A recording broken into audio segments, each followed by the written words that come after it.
Welcome to another episode of Cinestro Core. What did we think about the boys season finale? Boy, it was fucking diabolical.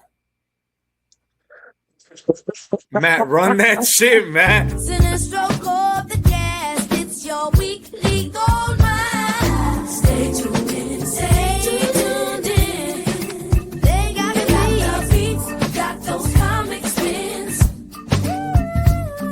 I stay tuned in. Stay tuned. God damn it, Matt. God damn Wait. That was really good, dude. Wait. Before Oi, we start. oi, Yui, Homelander. Homelander, fuck me Wi-Fi. Homelander, fuck me Wi-Fi. Homelander, kill me Wi-Fi. Me He wife. killed me. Homelander, I'm fuck not me brave enough to do Wi-Fi. the accent. Me Wi-Fi. Me wife. But yeah, we're talking about the boys. We're talking Punisher, I believe, right? Yes. Yeah, Yeah. tidbit. We're talking the boys. We're talking Punisher. We're No hard R. we're basically- Punisher. Oh, sorry, Punisher. Sorry to all of my Punisher, racist Israel's sticker last owners out there. defender. But yeah, we're talking about. I came to a conclusion actually about the topics for tonight's episode, and with the conclusion of the boys, we are like almost out of shows to talk about. I don't know if we have any more shows. No. I think it's But we have Spider-Man Noir. movies. Spider-Man Noir movies. coming out. No. We have movies. But like that, yeah, What do you mean? I'm gonna look at He it. hasn't seen I'm gonna them. wash the dishes. Who gives a fuck about that, bro? Flop. No one cares. Anyways, we're not just talking about the boys or the Punisher. We're talking about the boys. We're talking about the Punisher. We're just talking about Is God Is as well as Obsession. But those will be later in the episode. But I think we need to I start also off forgot with, to watch Obsession. Fuck. it's cool, brother. I think we need to start off with the main. It's gonna be topic showing of for the next 3 conversation. months. That's how good Yeah. it is. We need to talk about. All right, so we're gonna have a lot to say about the boys. I was gonna say the obvious topic of conversation, which is the Yes. boys. The boys. So the boys has now ended its Wait, hold on. run of runnings from 2019 to 2026, and it's less of a run and more like when you see one of those crusty old white dogs that your grandmother has slowly start to limp. It got to a point around, I think, season 2, early season 3, late season 2. But really, 3 is where that major pivot happened to where it pulled the Stranger Things, and the people were like, "Oh fuck, we're a big show now, so let's become like a parody of the very thing we sought to destroy." And I say we do ratings off top because I feel like this is Of what, the episode, the divisive one. season, the show? What do we? okay. Let's do the episode first, Episode, then the season, then series. and then the series overall. Yes. All right. In order, this episode, taking into account that it's an episode of season 5, which is definitely the worst season, it set a much higher bar than the previous wait. ones. On a scale of 1 to 10 or 1 to 5? Let's do it. Letterboxd. 1 to 5, Letterboxd rules. Okay. Yeah, I would We've been say using I would Letterboxd give rules. this finale. Converted. Actually, wait. Yeah, this finale I would say is like a 2, and that's being generous. Too generous. It's a 2 Too because generous. anytime I see a thing from the comics put onto a screen, my little feet clap together and I get a single tooth and I just go, "Okay." So I saw panels. And That's I was also just easy happy. when he watches cartoons. It is true. Exactly. I've seen it. What 2? Okay. What about the The season season? itself is the worst. The season is definitely the worst. I'll give it the lowest letterbox rating I can, 0.5 star. Just absolutely fucking abysmal. Wow. Pacing was all over the place, bunch of character developments and shit. Developments, if you want to say that. It was more so character things happening to them. It wasn't really a development. Development would say there's build up, that there's some sort of resolution or a plot line, Writing. but they're missing 3 seasons from this show that they didn't get. So it's very rushed and gross. Overall, the show itself, though, even though it's soured on me in like the last, I would say specifically last 2 seasons. I don't want to fault season 3 too much, even though it's where the downtrend starts. I would say overall series is like a 3. Actually, no, 3.5. Out of 5? I'd say 3.5. 3.5 out of 5, specifically because I have read the comic, man. What they have done is alchemy of turning lead to gold. Even if that gold is like That's Trump crazy. gold Lead- and Sharpie They gold. turned lead into brass Copper at into best. copper. Copper. All But right. that in and of itself is an achievement, I'd say. So I go to 3 overall Who's next? series. Who wants to do Bro, the- AZ said it's an achievement. You're giving a seal a fish for clapping its fins. That's it. Yeah. That's basically what you just said. Yeah. This show can suck my ass. Season 1 and 2, cool. I love you. I appreciate you. Seasons 3 through whatever the fuck you. No, fuck that, dude. Oh my god. I talk about debasing yourself in such a way. Like, talk about debasing yourself over the course of 3 other seasons, man. Fuck this show. Fuck you, Eric Kripke. Fuck you. Step on a fucking nail, bitch. I hate you. Eric Kripke, I hate you so bad. You're a bitch. Why have you done this? Why have you done this? Like, this show, the first episode, I said this might be one of the greatest intros to a superhero show that we haven't seen in a while. I was like, this shit about to be a banger. Holy shit. It's going down. Season 2, they introduced the Nazi bitch. I was like, oh shit, it's getting crazy. It's getting hectic. Stormfront's a dude in the comics, by the way. I know this because a nigga been reading. Okay. I had to level up my shit. I got Mute it. AZ. You can hear him. I can hear him in your Like, echo in his. Oh, there you go. I got the compendium. I got the omnibus. I'm reading everything. I'm trying to understand where they fucked up. And yeah, the comic is god awful. It's diabolical. Garth Ennis, you're another one we're gonna deal with you soon. I promise you. Man Your can only tape write is for the coming. Punisher. Even that, he put bitch ass niggas in there. I seen it. Anyways, I'm what's it called? I'm sidetracking. The Boys, the comic is horrendous. It's one of the most diabolical, insane shits I've ever seen in my life. So yeah, AZ's right. They did something by turning that floating turd into something No, I don't give watchable. a The first fuck. What did you first give this, season. this episode, this season, and the show as a whole? This episode is one of the most idiotic, fundamentally fucked, worst pieces of production I have ever seen in all my days. And I've seen Madam Web. This shit was ass. Banger. This shit was ass. This shit makes Madam Web look like fucking Dune. Like, what is this? This is not even a 0.5. If I could do less than a 0.5, I would. Or whatever the fuck, half a star. This shit is dog shit. Butcher. Carl Urban performing, but they're all giving up at this last episode. They know they don't want to do this shit. Nobody wants to do this shit. Nobody's committing. We mentioned in the Boo-boo. group chat.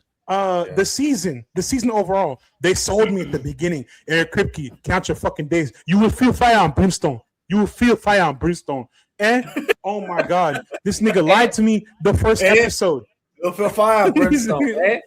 He lied to me the first episode. I said, this shit is good. I was like, oh, we're back. It's a return to form. It's giving us season 2 vibes. Nah, nigga, you fell for it, nigga. They dangling the carrots in front of you, Get this nigga. man a true. They sold me so hard, and I was like, oh fuck, they killed A-Train. There's stakes. This shit's looking crazy. It's intense. Let's go. Then immediately said fuck all that and did some sorcery and demon work. I can't Some deal with it. bullshit for 7 straight episodes. That took my rating of the series. I was gonna give this series a 2.5 to a 3. It is a 1 to a 2. Wow, max. the whole series. They tanked it over and I'm taking it holistically, the totality of the circumstances, counting even I'm gonna count Gen V because that's part of the franchise. No, the lychee ass show. no. No. Count it. Fuck that show. Count it. Where's the fucking chance for no Wait. No, you got to speak. I'm not done. No, I'm not finished. This shit is ass. This shit is ass. Okay. It's The whole over. series is I'm so glad it's 1 done. star. Bury it. Matter of fact, put the crowbar in my head. I don't want to see this shit no more. Fuck this. This nigga Garth Ennis. This nigga Garth Ennis is going to super hell. Okay, you're gonna hell plus. I don't give a fuck.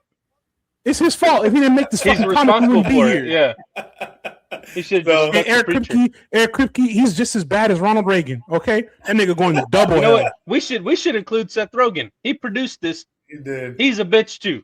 Yeah. I love Seth Rogen.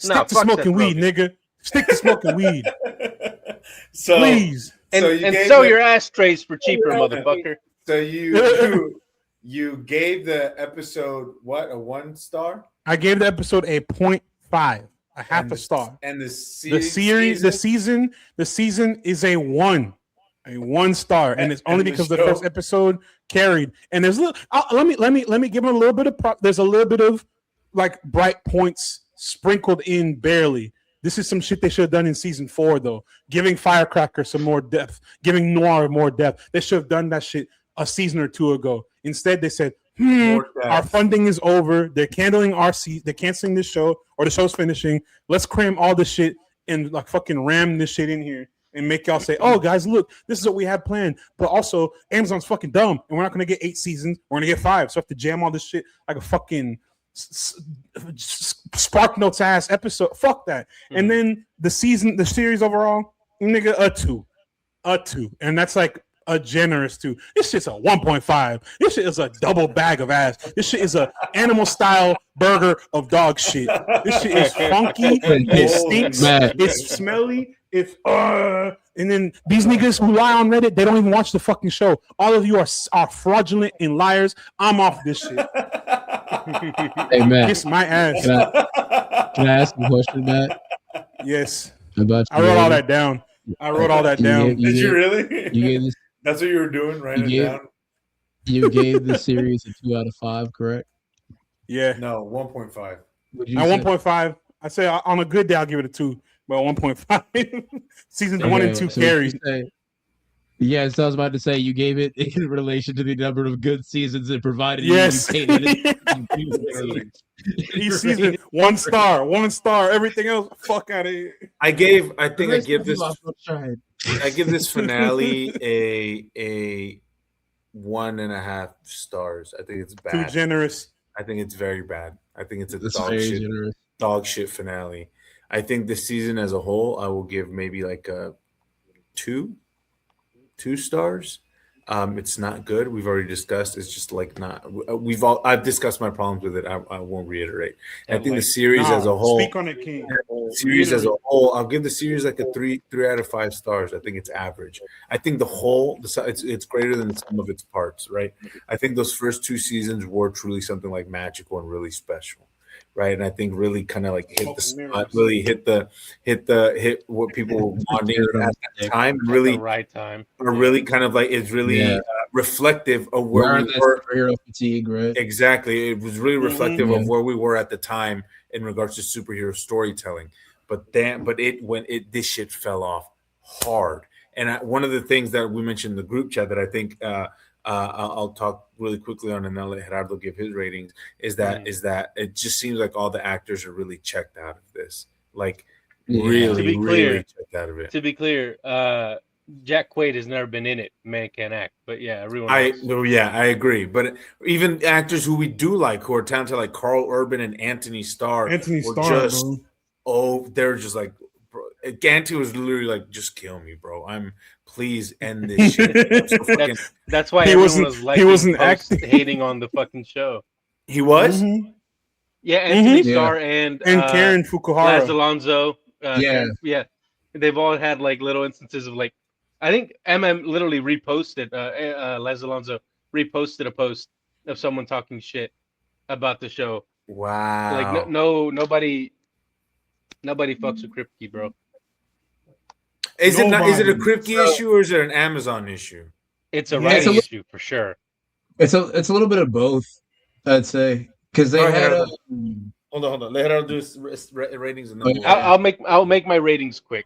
The finale was a half a star. It was really, really bad. Yeah. No emotional depth, no payoffs. Mm-hmm. Every moment where they like try to make you feel something, you don't feel anything. Yeah. That little flashback to Frenchie, talking to her, skip through that bullshit. Don't care. Not good. They're playing Piano Man like it's gonna fucking matter. Doesn't matter. Stupid. It's not. Great song. Doesn't matter. It's not. Yeah. It doesn't. It's. I don't fucking care that Annie's pregnant. The virus should have been released. Yeah. The season. The season is and they a named half that a nigga star Robin as well. that was cute. That's Um, ridiculous, bro. Naming No, my it's kid not after that your was cute. ex-girlfriend, That was dead bro. cute. girlfriend. That was No, beautiful. Weird. no, That was Strange. no. I'd That's kill the not baby, follow. and then Love. I'd kill the baby, then I'd kill Huey. Oh That's my why she's going to fight God. crime. She's trying to have a miscarriage. Oh, that's upstairs. No, feminism, woman power. Season is a half a star. Everybody's fucking interrupting me. And the My show, fault, King. I'll give it like a 2.5 because I like season 3, but not as much as I like seasons 1 and 2. Mhm. It's just The big explosion was pretty rad. yeah, it's mid, bro. It's mid in the worst way. Okay, It I, is. I think the best way to review this, because it is a show that starts out good, then it gets bad, then it gets ugly, is we go good, bad, and ugly. So we start with the good that we like this season. I want one of y'all to go first because I need some ideas to bounce off of because I'm really trying to think of good. Good things That's, that we that liked about finale this kind of spat season. in my mouth. A-Train. Yeah. Oh, Things, father, bad things. fuck Oh, A yeah, Train. sure. Oh, Father was great. David Diggs. David Diggs was incredible. David Diggs Mhm. killed it. 1000%. He's Incredible. best part of the show. He's And not he was given wasted. enough time. Yeah, they got him singing, feel- which we know I love. Mm-hmm. Oh yes. Yeah, They- we fuck with him, bro. They have Ezekiel die very early on in the last season, Yeah. if I'm not mistaken, right? Like Why not? midway Was it a through season? last Oh, That was a Father season dead. before. Yeah. Oh no, it was last season. Whenever with It was what's when it he had called? his Firecracker gets when he was introduced. revealing. Yeah. When they were revealing his tentacles. It was season 4. Yeah, my fault. Wait, so See, what- I didn't even Matt- remember season 4. Matt was completely correct when he was talking in the group chat. Because Matt, I remember you saying this. You were saying they should have introduced Oh Father earlier because they had Yeah. such a charismatic person within David Diggs as an actor and just as a presence. Not So they only- could have helped I know Scream. this. Not only that, but as just from a plot perspective, like if Yes. if what you're going is that Homelander ultimately wants to become a god or be viewed as a god and is going to plan a genocide against everybody that doesn't view him as the savior, as the Messiah, you want to start planting those seeds sooner. I know it's like side. it's like the fact that he decided to do this whenever he saw a vision of what's her fucking face as an angel. Still And with he was the like, titties out. yeah, and he was like, I am God. It's just like, what? Like I get he wants to be loved and he wants to force people into loving him, and because he thinks that's how you get the love that he thinks he deserves. But it's like that, it just seems so rushed. And like David Diggs' character was such an integral part to that part of the plot that it's like no matter how great he is, and he's incredible, it was always like, man, I wish there was more here for him as a performer. And because I think it would be a really cool, interesting story to tell. Like if that's something that you're focused on, and it's like how this genocidal maniac thinks that he is God and he wants to force you to succumb to that idea. That's interesting, but it just falls flat. Right. Sorry, it was supposed to be good. Yes, David Diggs is incredible in this season. Yeah, I'm gonna Also, piggyback they never touch on, did O Father make him see that vision? Was this O Father's plan? Does he have more to do with it? No, he just dies to a fucking ball gag. That's it. Also, I was about to say, I would like I'm going to piggyback on both of those. I'm going to piggyback on both of those points now because you mentioned the ball gag thing. First, to follow up Luis's point. Damn, I lost my train of thought. Ball gag shit. What the fuck? Why are we wasting David Diggs like this? Have y'all seen Snowpiercer or Blind Spotting? No. seen The movies Just of the show. watch those- ago though. The show. Snowpiercer, the show, and then Blind Spotting, not that the show. movie. No. He's incredible. I already knew David Diggs was incredible because I seen Hamilton. I know he's a talented individual. So when I saw that he was going to be in this season, I was like, fucking finally, someone's going to carry alongside, clipping crazy. Carlin Anthony. This shit. I was like, someone who's going to be able to perform on the same, at least on the same level as the way Anthony Starr's been performing, the way Carl Urban's been performing. Then I see O-Father show up. And like this nigga is wasted as hell. First of all, in the comics, O-Father's like a pedophile and has like a bunch of sidekicks, similar to any mega church pastor. So I don't know where that went. I don't know where he has zero development. He just kind of shows up and they thrust this upon him. And then they're like, "Oh yeah, also he's married to Ashley, who is a soup, who has this shit on the back of her head talking to her, by the way. Oh, what the fuck is going on? We were moving at breakneck speed, not getting Well, much development. also- it felt so not even half baked. These niggas were mixing some shit in a bowl, and they said, "All right, here you go. I want the full cake, bitch." Where's the Okay, I'll fucking give cake? you Okay, another so- good. I'll give you another so, good. Thing. Go for it. Easy. My back big. To reel it back just a little bit, we are My fault. technically speaking, still on the good. There's still granted, that makes a little bit of bad and ugly, but we are Ain't still on the nothing, good. ain't nothing good about one of this the show, greatest- nigga. One of the greatest credits we can give of something is that we want more of it, right? And Yeah. with the limited amount of time that we did get with Daveed Diggs, he was still a highlight. And I would like to say another good included into that, I would say is okay. The I fact would that you have to say- think about He it. can't even. Nah, he can't even it's spit the fact it that out. you had to think about it. Motherfucking No. He said, Legitimately, mm, not only did this season have some moments specifically early on that I thought were genuinely funny, and but I do think one of the more creative episodes that they took an actual liberty on was One Shots. I thought that was a fun episode, and I thought that was really good. Stop. The firecracker section specifically, I thought was interesting because in that, granted, it's a crumb in an otherwise large loaf of bread worth of character development because we should have got it way the fuck earlier. But I still think that's cool. Also, the sequence of the Freedom Camp raid, like them breaking out everything, I thought that was fun. I enjoyed that. Lame. Okay, I'll give you another positive to piggyback off of what AZ said.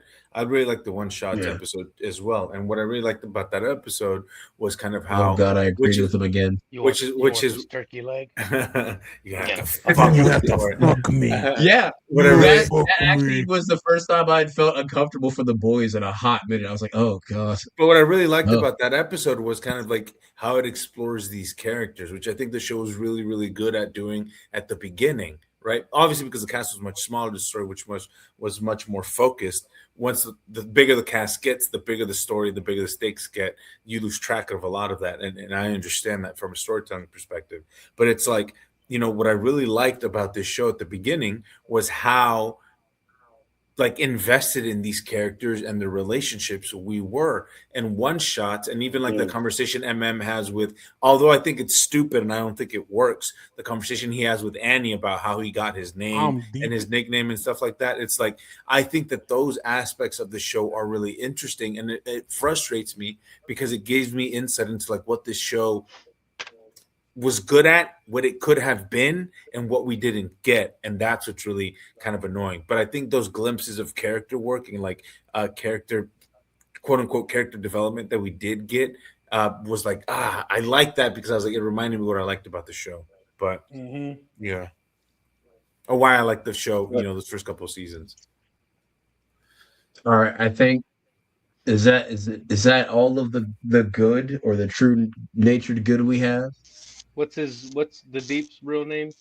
Chance? Kevin. Chance Crawford. Kevin. Chance Oh, Crawford. Chase. Chase I Crawford. think, I Chad think Dillon he did the Cooper. best. He did the best with what he had. And I think he Agreed. deserves a little shout out. And I think that they gave him such a shitty end, and I think his character God, man. deserved a God. little better. Not I agree. Also, good yeah. for him, It pissed but me like off just something the with a way little that more went. weight. Mm-hmm. Well, if you think about it, I mean, now we're done talking about good shit. Every character death that this season, or any of the main character deaths this season, I think all fell flat. I don't think any of them had the emotional weight that I think the filmmakers would have wanted. Frenchie's death was obviously fun. People were rooting for that shit. Turned up. Bro. The Deeps. I the prayed Deeps, to God. I remixed that shit. Yeah, the Deep's death was really unceremonious, and he's a shitty guy. I get you're not supposed to like him, so the way that him kind of going off as like a fucking like unceremoniously is I can kind of see the meta aspect of that, but it was just like I was like, then why give us this if it's not going to mean anything, And does it have to be the most predictable way he could have died? Exactly, and even Butcher's It's lazy. Oh. It's lazy. and even Butcher's death. Like Oh. something. I'm saving that for the ugly. I got Yes. words for that, Yes. brother. Butcher's I death? got words for that. Oh, Well, we can talk about it. brother, We can talk about it ooh. now. Yeah, let's get right into all it, right. bro. Because So, I have so you much know to what? say. We I'm might not need even to finished. skip the bad because I'm gonna be honest. I think the ugly describes a lot of. Yeah, exactly. When I saw this movie, This shit's worse I than said bad. movie because it feels like a movie because this shit's long as fuck. This shit is an hour and 10 goddamn minutes. I was at work providing for my fucking family on my break, and I said I'm gonna watch this goddamn piece of shit because maybe it'll be good. And it ends 45 minutes in, and I'm like, oh wow, 30 minutes of credits. Very avant-garde, very Hideo Kojima of you, Kripke. Very interesting tactic. Because clearly this is over, right? It's ended. They killed the guy, you changed the comic. Okay, fine. No? Because it happened on the page. We still gotta have fucking Huey kill Butcher. What makes him kill Butcher? His son, who he what? I swear to God, not even 2 episodes ago, maybe even 3, I don't fucking know, this thing's a fever dream, proceeded to call a weapon and just a tool. And he's like, I don't understand why the boy doesn't like me. Because you suck, Butcher. You truly suck. And then It's your terrible. dog dies in like a fucking John Jack fucking Wick.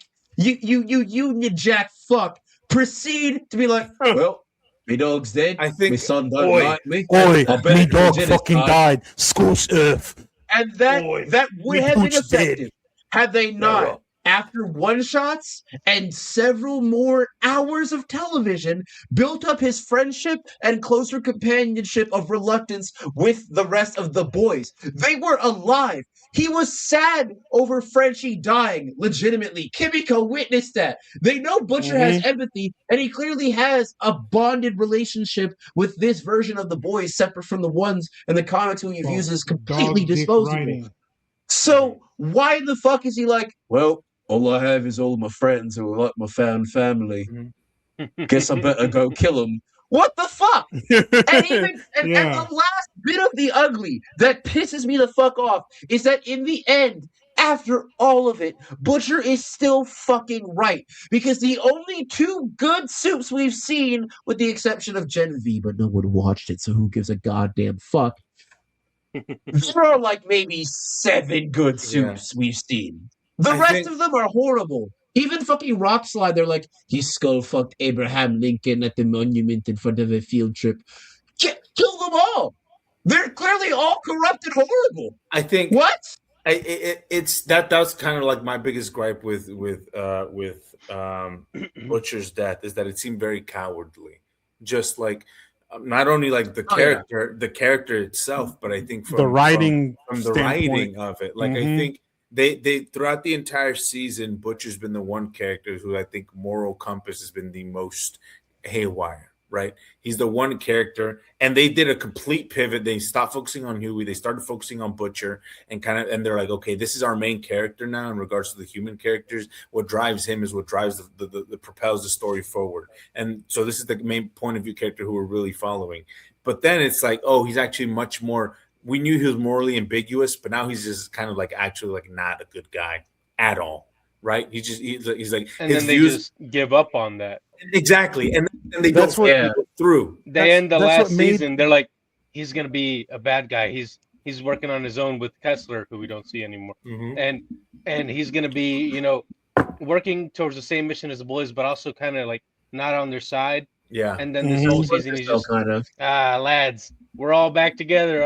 I love you guys. It's They even tried to ham fist No, this but- hospital thing like it mattered. But not even that. It's like at the end, like when he loses everything, he loses Ryan, the only kind of like physical kind of like thing Reminder tying of him, Becca. reminder of his wife. He loses terror. He's like, I've got absolutely nothing. Why doesn't he kill the soups? Right? It's like a character like him at that point, who we know has betrayed, will put the mission before his team. friends. And throughout this entire season, not once. I mean, I know that he's bonded to the boys, but there's nothing in this season in particular that kind of shows me that his bond and his relationship with these characters is more important than him wiping Soups off the face of the planet. Nothing. There's nothing. And in fact, they actually quite heavy-handedly show you he will fuck you over. Right? It's like I get why he let Huey kill him. He wanted Huey to kill him. He wanted Huey to make that decision. It's kind of like a full circle moment. Huey is kind of finally coming to his own. I understand it, but I think it's a cowardly and it just not engaging or interesting decision. If you made Butcher kill Huey or Butcher release the virus or do something like that, I think they would have made his character much more interesting and giving him a better closeout than what we got, because this ending, like you said earlier, cowardly is the best way I would describe how they wrote his if you're gonna go scorch earth, go scorch earth, let the nigga do whatever he was gonna do. Send him to that's a problem I hate with a lot of storytelling nowadays. Is so fucking linear and so predictable that it falls flat to me. And this show is this season series finale is a good example of that. There's no reason why we went from, and I mean, we knew Butcher was a bad guy. Did he do some very morally questionable things throughout the first, second, and third season that were like, yeah, it's shitty, but it's for, towards the cause. He finds a way to justify it. After we get to season 4, I'm like, oh, this guy's actually fucking bad. Like, he's terrible. We should lean into that. Lean into the fact that him and at the end of the day, him and Homelander are the same. They're both shit. They're both terrible. They're both darker reflections of humanity. Yeah. Once you get a taste of this power, look at how Homelander started acting. This nigga thought he was a god. Butcher, same parallel. He's like, I'm a fucking dude, Homelander. I'm a fucking Homelander. He gets the suit powers. He gets the demon cancer tentacles, and he's going on doing all types of shit, ripping people in half, killed his father, killed whoever. I'm like, bro, we get all this build up just for him to, all right, oh, Huey, you spitting image of Lenny. Fuck out of here, bro. Fuck out of my face. And it's like also like the fact that he's, let's say he did want Huey to find him and kill him and like get him out of his misery because he's just so miserable. He's like, this is the only way out I know. If you're not going to release the virus, why do that? Why tease the audience? I knew it wasn't going to happen because I knew they were too cowardly to have him make that decision, because then that means you can't have any spin-offs, and Amazon wasn't going to do that to their life. Oh my god! But it's like, then just have Butcher kill himself. Like that would have been a much more interesting thing. I think like have them kind of like, we won, everything's over. We like it's we're all happy. If he loses everything and he has no war to fight, why would he keep going? Exactly. He has no will to Butcher, live. What we've seen, he's not a coward. No. So why the fuck would he not? Why would he be too pussy to do it himself? Exactly. And also on top of that, it's really I agree. It's completely out of character. Yeah, completely. And then on top of that, we have the boys' world framed as a world that is unfair, unjust, and every fiber of its being just wholeheartedly corrupt. Right? It's very parallel to our own society, but I would have like an 11, a very hyper realistic kind of dystopic, more overt satire on like how our society functions. Right? But we don't really get that kind of injustice type of feeling at the end. The closest thing they have to a main character dying is Frenchie. I didn't care that Frenchie died. What I cared more about with Frenchie dying is that he's the only one who did. Can we talk about just that little tidbit at the beginning where they're trying to get laughs? And it's just Frenchie talking about assholes in his will. Oh my god! That shit was so cringy, incredibly fucking unfunny, and it pissed me the fuck off. If they just when I find you, the same problem they have with this, the same problem they have shoving Jared Padalecki's head up your ass. Your mother and your father. You see, this season they had a major problem with seemingly just not being able to say no to the actors, or at least the writers, or whoever the fuck wrote some of these lines of dialogue. This very fucking Chat GPT. I'm 14 and I learned. I don't think what's his fucking face? Who's that? Jack Quaid was like, "Oh, let me Okay. do some shit ad-libbed off that the shit. dome real quick." A- I don't think he a did lot.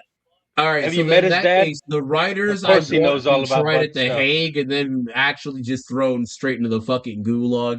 I do Yeah. not understand with any fiber of my being how that joke was progressed past. I have seen all your assholes. That would have been simple. That would have been funny, and that would have just let it go. But then And he's like, he's got sketches here. He describes them in great detail. it's Da, da, incredibly da, da. unceremonious of like the character itself, like separating the artist from the character from the actor, right? Tomer I Capone can't. is Tomer Capone, Right. whatever. Like, but like for that character who has meant so much for this group of characters, which are the boys, to have him be like his memory. This is what we get, especially in these last couple of seasons. Like maybe Frenchie at the beginning was kind of like witty and quick-witted and kind of like funny, and like that was kind of the point. In these last couple of seasons, he has not been like that at all. He's been incredibly serious and down and very kind of like melancholic and very in love, like with Kimiko. Like he has not been that at all. So the fact that we get this drastic version of this character, he dies, and then now what, like the way that we remember him is a completely different version of the character from like 8 years ago that nobody remembers or connects with. It's just incredibly jarring. Yeah. Like just from like a continuity perspective, it's like, so he was this, so why didn't we get these moments of like fun and joke and like crass humor from him in these most recent seasons? Like it would make that And then bit also on top land of a little that, bit better, I think. like you were saying about how it undercuts his death. It's like saying, "Well, that just happened," when you're looking at a car accident. Like, what the fuck is wrong with you? It doesn't follow up anything with Yeah. any. It undercuts any emotion you would feel, right? Because there's a week between episodes, and you have that time to grieve, right? But you don't really feel that for the characters celebrate. because because it's like right back again to where you were before, Yeah. because we're in an era where there's so much media that's out. So maybe the episode creeps up on you and it feels like no time's passed at all. Like for us, how we have to watch shit every fucking other day. Yeah. Yeah. So it's very it's like literally feels to you maybe about 30, 45 minutes, probably 24 hours within universe after he died. If that, And brother. they're like, Also, ha ha, anus also humor. when the fuck did he write a will? Do they all have wills?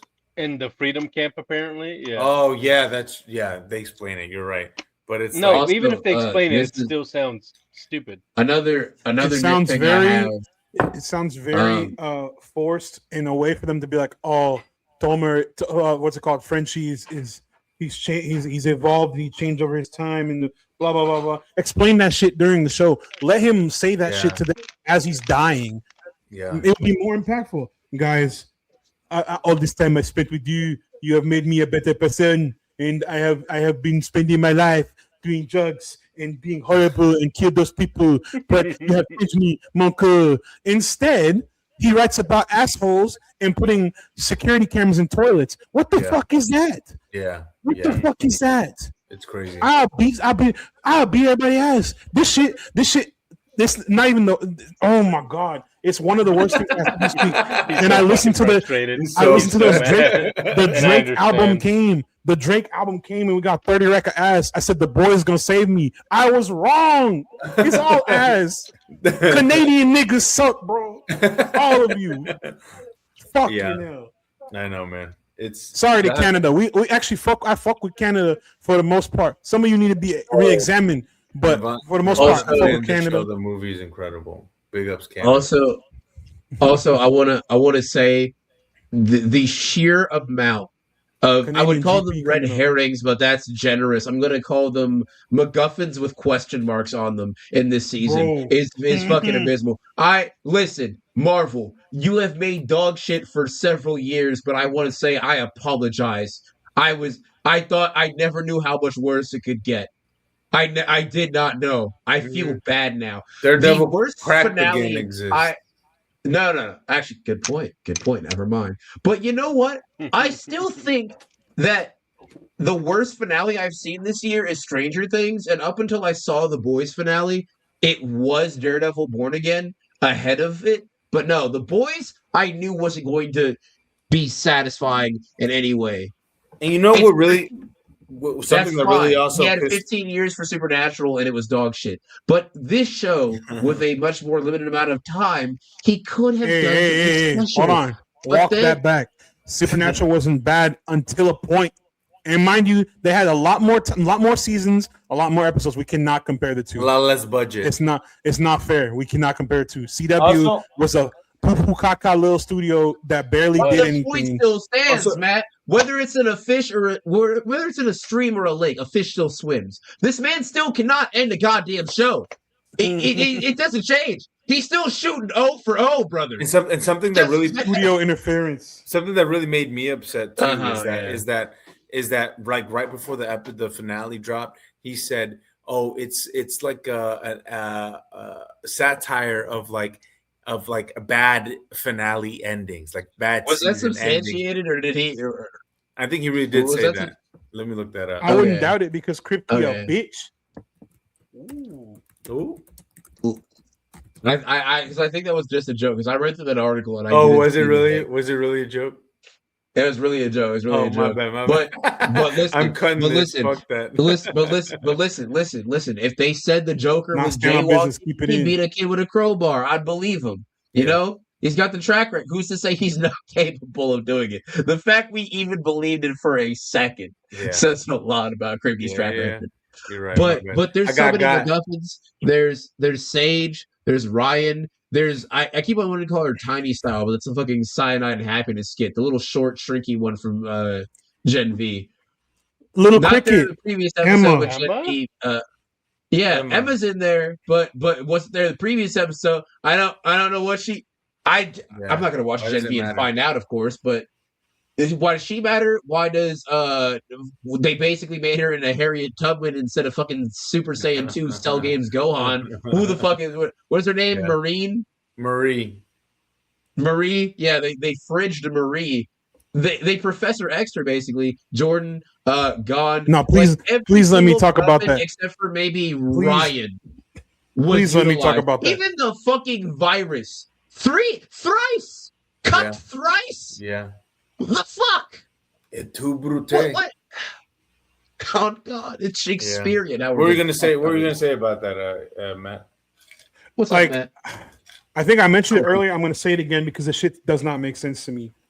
Why have an Omega level soup with Marie who can control blood, who can literally pull the blood out of somebody's body?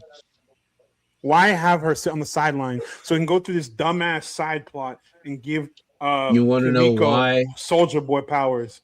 Why the fuck would we have all these Gen V characters introduce this show, explain this whole fucking side universe, just to have them be literally nobody, be literally And then not doing not shit. only that, why would you Mm-hmm. have her in the second season of that show unlock her power or whatever, and then just to Mm-hmm. be like, oh, she's still not strong enough.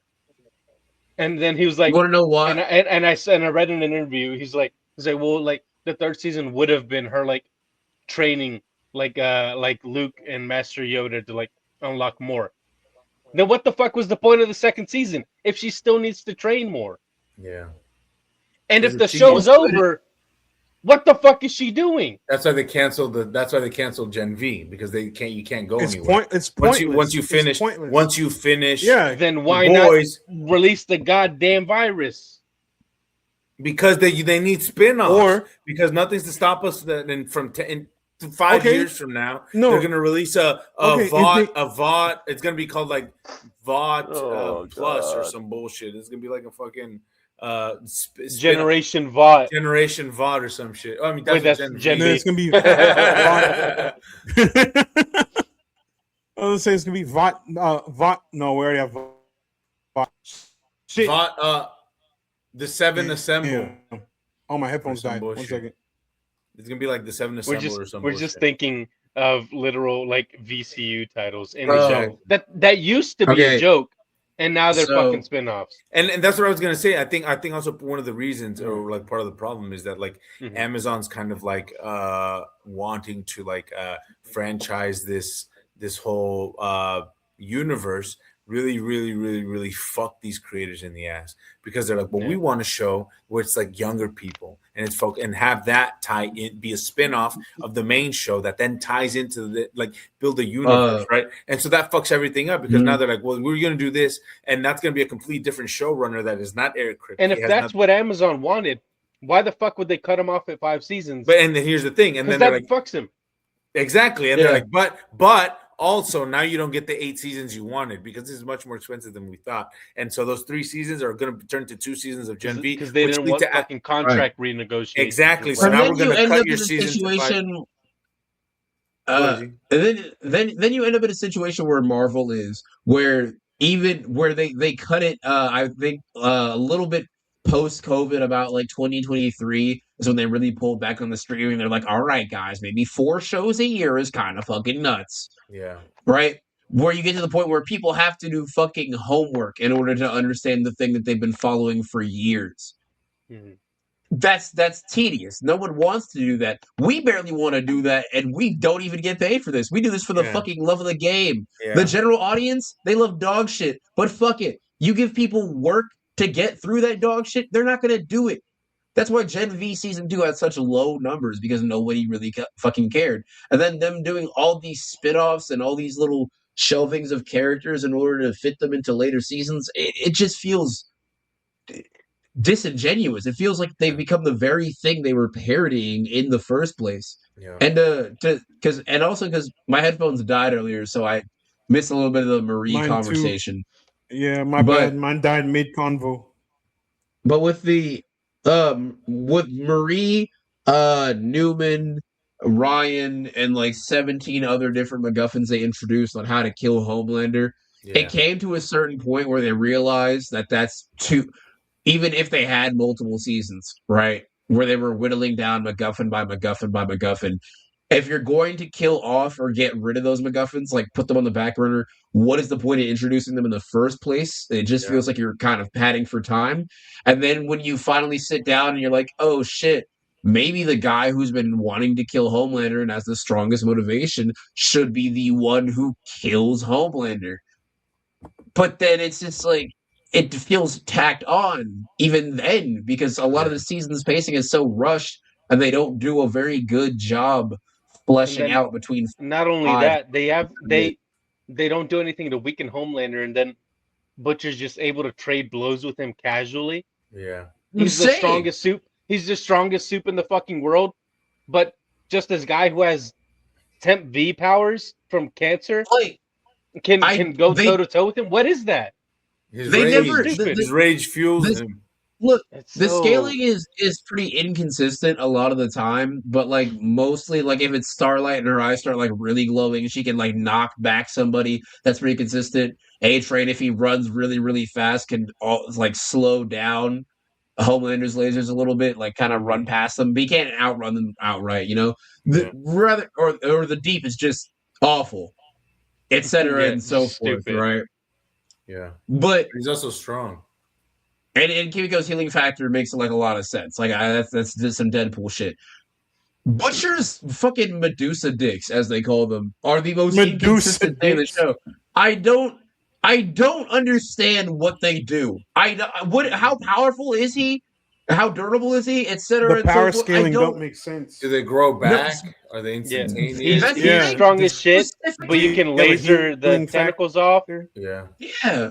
Specifically for Butcher, this shit doesn't make sense. They just everybody else is like his super strength and the laser eyes? It was a great parallel to Homelander. I think it worked, and it was good. Yeah. But they're like, no, actually, he can't pull Newman apart with those, so we'll give him something else. Yeah. You want to hear? Let me read something really quick before we kind of wrap up our conversation on the boys. We wrap up our conversation on the boys, but I think it's really kind of like pertinent to the conversation.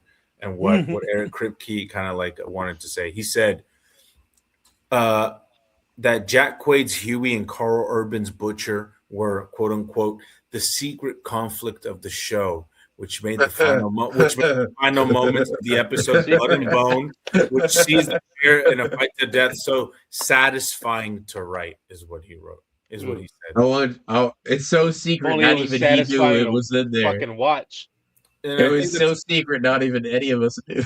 That's what I'm saying, and I think that that's such a fucking cop out. If that's ultimately It's what you lazy want, as hell. if that's ultimately what you want the story to be, make that more apparent. You can't just be like, Terrible. Huey contradicts him sometimes. Exactly. So Exactly. that means he's exactly. gonna kill him. Yes, exactly. It cannot be that lazy, and it was. So, the show, like Gerardo said, is just mid as fuck.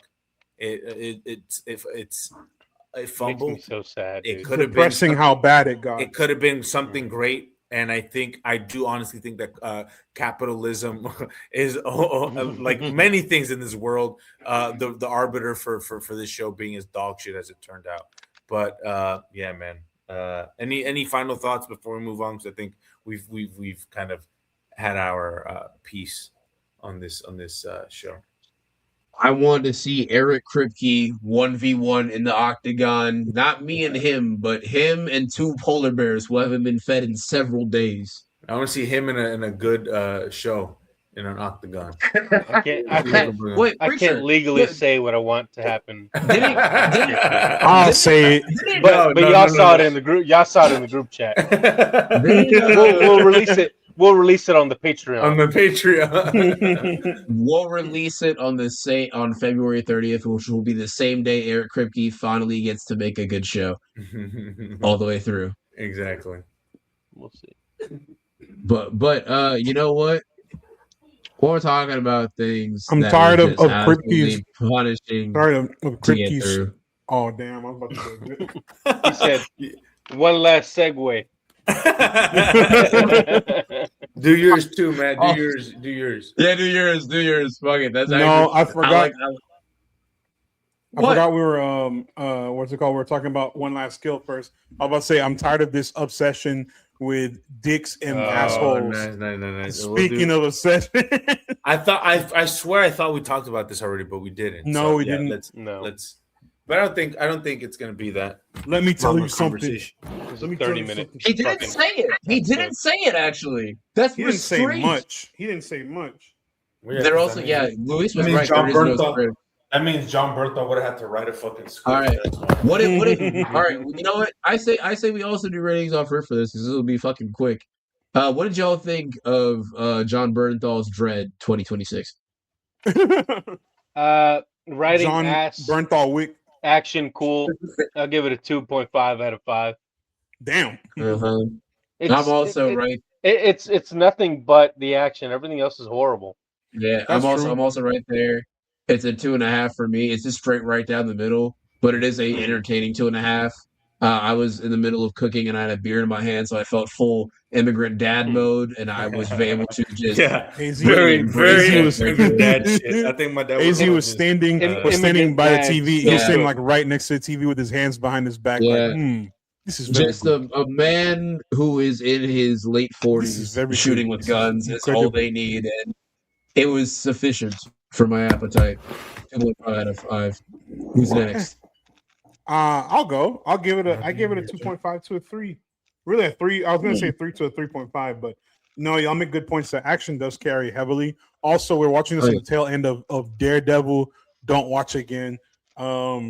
So that in mind, I'm probably like, damn, this shit really good. Marvel back, but because we spent like however many weeks watching ass, so I fuck with John Bernthal's Punisher because the action is always good. Season 1 of the original of the Netflix show, stellar banger. His appearance in Netflix Daredevil, banger. Kind of wasted him. Daredevil is the best perception. Is the best interpretation of Punisher. Of Frank ever in live Castle. action of all time. Mhm. Yeah, that's And then back they when kinda- John they used to kinda- fucking act. Yeah. Yeah, and said now he just let me tell you something, and he screams for Now like 30 just- minutes. Come on! It's either that or Kicking the shit. jerking off IDF soldiers. Or some modes of action. So yeah, very like I said, carried heavily by the action. The whole Gnucci's coming and trying to kill him. Shit. I mean, I guess Goddamn gnocchis. plot. Whoa. Gaming pastas. Yeah, goddamn pennies and I think whatever, y'all have spaghettis. I was gonna give this. this one shot a 3 stars out of 5. Mhm. I think y'all have convinced me. I think it is a 2.5 stars. Like the more I think about it, the action is incredible. Like honest to God, it's so fucking good. The Honest. fighting, because some of the shooting is just him shooting a gun, throwing it, grabbing another one, shooting it, throwing He's it. playing Call of Duty, This Whatever. this has the Well, same John mag, Wick and has a then lot of that as he well. picks it up and Yeah. he doesn't look for extra but it's mags, cooler. whatever. John Wick does the Yeah, same. It's thing. not But John hot- Wick, it's not but John Wick is hijacked, dude. choreographed much better. Let's And be lit honest. better and That is shot true. It's better. more and fluid. filmed Lit better, shot better. The Yeah. fight choreo's better. The Less fucks aren't dog grunting. shit. My money better, my Uh, shoes better. but my so- The clothes. writing is better. Yeah, but I was gonna say, like the action. I think the action in one last kill. I think it really is like top notch. Other than that, I think Ain't it is nothing going on. painfully like mid. It's Mhm. boring. Horribly written. Horribly Because- written. Because you're telling me John Written is a or, strong word. the Punisher, he has a Glock in his waistband. We see it, Uh-huh. and then Hot Wheels pulls up and said, "You missed me. You didn't kill me." You're telling me the Punisher wouldn't fucking pull it The out and dome smoker her? right there. That's what I said. Why Now- not just kill her right there? Why wait till he gets That jumped by is- these random niggas, man? What That this? that is a good point, because while that is there is a fucking doppelganger of goddamn Magic Johnson or Dennis Rodman, whatever the fuck that was standing next for that giant fucking big old black dude. That Who was is supposed to Barracuda. be? Yeah, that's supposed to be Barracuda. Really? What the fuck From the is comics? that? Yeah, No. Damn lie. You're A fucking with goddamn me. lie. You're fucking Barracuda with me. Incognito. No, that's Barracuda. No. Incognito. It's confirmed. Yeah, that. I'm. Yeah. They can't do my goat I'll be like here this. They all can't week. do They my did it- murderous they rapist did it- goat like this. They This did is it. They amazing. did it to Melvin Potter, Gladiator. Now they did it to Barracuda, dude. He's just a That's- fucking guy. Mhm. Dude. Okay, I might Gotta be Who's the put guy wrong from? on this. Check Who's the Betsy. guy from? Captain America. New World Order. I mean, Brave New World. Giancarlo Esposito. No, there's a Sidewinder. character. There's a character who's a soldier who's supposed to be a fucking superhero in the comics, but he's just a guy, and he gets fucking blown up. Why does the MCU keep doing this? Oh, the detonator. Oh no, not the detonator. What's his name? I know you're talking I'm about. forgetting his name. He was Yeah, talking to him at the base, and he got blown the fuck Yeah. away. Like they take these characters who are like Oh, the light silly skinned looking- guy. The Um, light skinned guy. No, the Yeah. white dude. white. It's, White it's- dude. They Yeah, take he these light skin. characters. The white guy. The white guy. Very the white guy. Yeah, ultra yeah. light skin. Yeah, the white guy. Ultraviolet. They take these characters who are supposed to be like fun and interesting, like villains or superheroes. You look a little crazy, and they just turn them into fucking dudes, and it's Like- boring. At that point, why fucking name them that? Yeah, just make him a And dude. it just feels like a patronizing set of jingling keys to be like, oh, look, it's a little thing you like. Oh, yeah, a little Yeah, look, comic hey, book. look, new rock stars. Oh, They're gonna catch the name and they're gonna tell you, and you're It's gonna be really- fucking and- mad. It's gonna be Because one it of doesn't those, look like those comics. memes where the circle is circling some random shit and like, what is this doing there with the arrow? And it's a Yeah. fucking Who is that? bot. I'm like, who is it? Does he Which know? hero is this? And it's the hero's called the Potter, and it's like a potted plant or some bullshit. It's like what's really frustrating. This hints to Thanos, and it's a fucking thermos or some shit. I don't know. Okay, wait. I want to say Thermos? this. What This was he Barracuda cooking? shit has me mad as fuck Who? because I was right. I was unfortunately right. And I hate you for cursing me with this knowledge right now. I hate you so much because I looked You're it up welcome. and it is the Punisher Max that this is from that Barracuda originated in, and it's written by Garth Ennis. And Of course, I of have course. said multiple times on this podcast, documented on my own channel, in public, in conversation, Fuck Garth. that fucking Garth This you're Ennis gonna hear. can write absolutely nothing but the Punisher, because Punisher Max is some of the best Punisher storytelling in ever, and Barracuda is an absolute fucking bastard in that, and He's he's disgusting. sensational to watch. He is amazing Well, to read. because he's so bad to read. You To gotta- read. you I gotta- have more so to read. You gotta watch the panels move. Come on, Yeah. So then watch the page flip. to What? have him You want to see this page in the unbeknownst to boys? me, be in. No, Should I Fuck, do it? don't Wait, put that in the send camera, it to don't put me. that- We will use. send it to me. It's in the We'll chat. get- We'll get If killed. it's Hero Gasm, send it to me. Send it to me right now. It's What in I the chat. But What I was gonna but say to is have to have a character like that just mentioned, like a little wink and a nod, means nothing. Anything. It would be like if we had like a sequel to James Gunn's Superman and they have to go through Smallville, right? And the waitress's name is Lana and they just never touch on it. Absolutely go fuck yourself. I would I know what I that would is. burn the fucking I would be so mad. I know. I'd be so fucking mad. And I'm mad about this. Fuck, I break my rating down now just solely based off this. This shit is a straight flat 2. It doesn't deserve my half. You massacred my boy, you fucks. What really frustrates me about this. Wait, sorry. One last thing to add to why my rating is also gonna drop. One Punisher. One last thing. My rating is also gonna drop because of that bullshit, stupid looking fucking PS2 graphics of him falling off the roof. Yeah, this is a 2.5. Gerardo's right. This is a 2.5. This shit is the action carries. The action is the 2 point. The 2. And that 0.5 is like the little bit of story. That little CGI shit, Marvel. You mean to tell me all the bajillion dollars? You just talked about how you made all this money like right before you laid off in people. The Mummy, dude. Yes, the most. It looks bad. Maybe look like worse. Officer Tenpenny from San Andreas, bro. Bullshit ass graphics. Shit look like.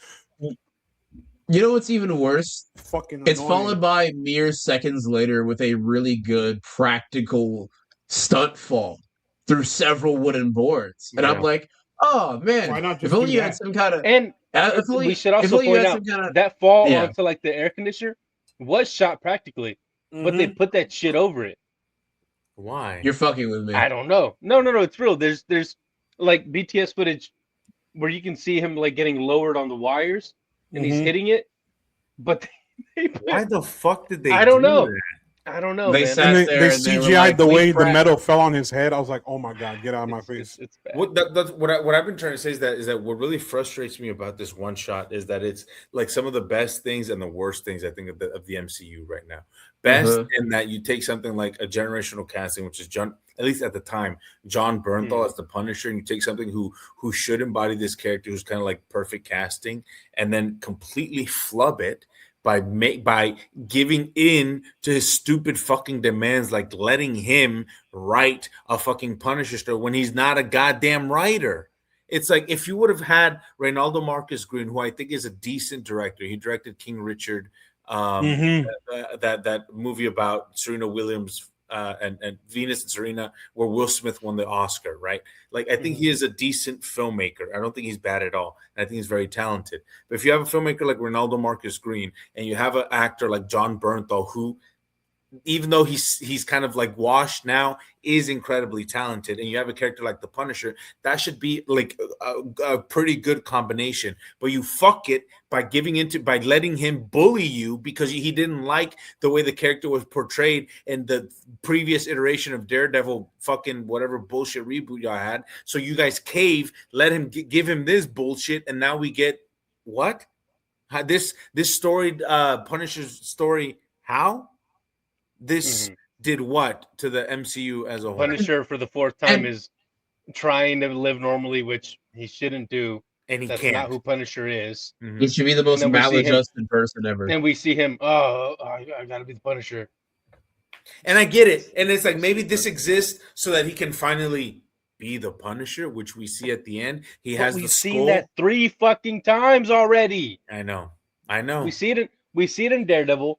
We see it in season 1. And then in season 2, he's rebuilding. He's trying to be normal again. And then he's got to be the Punisher.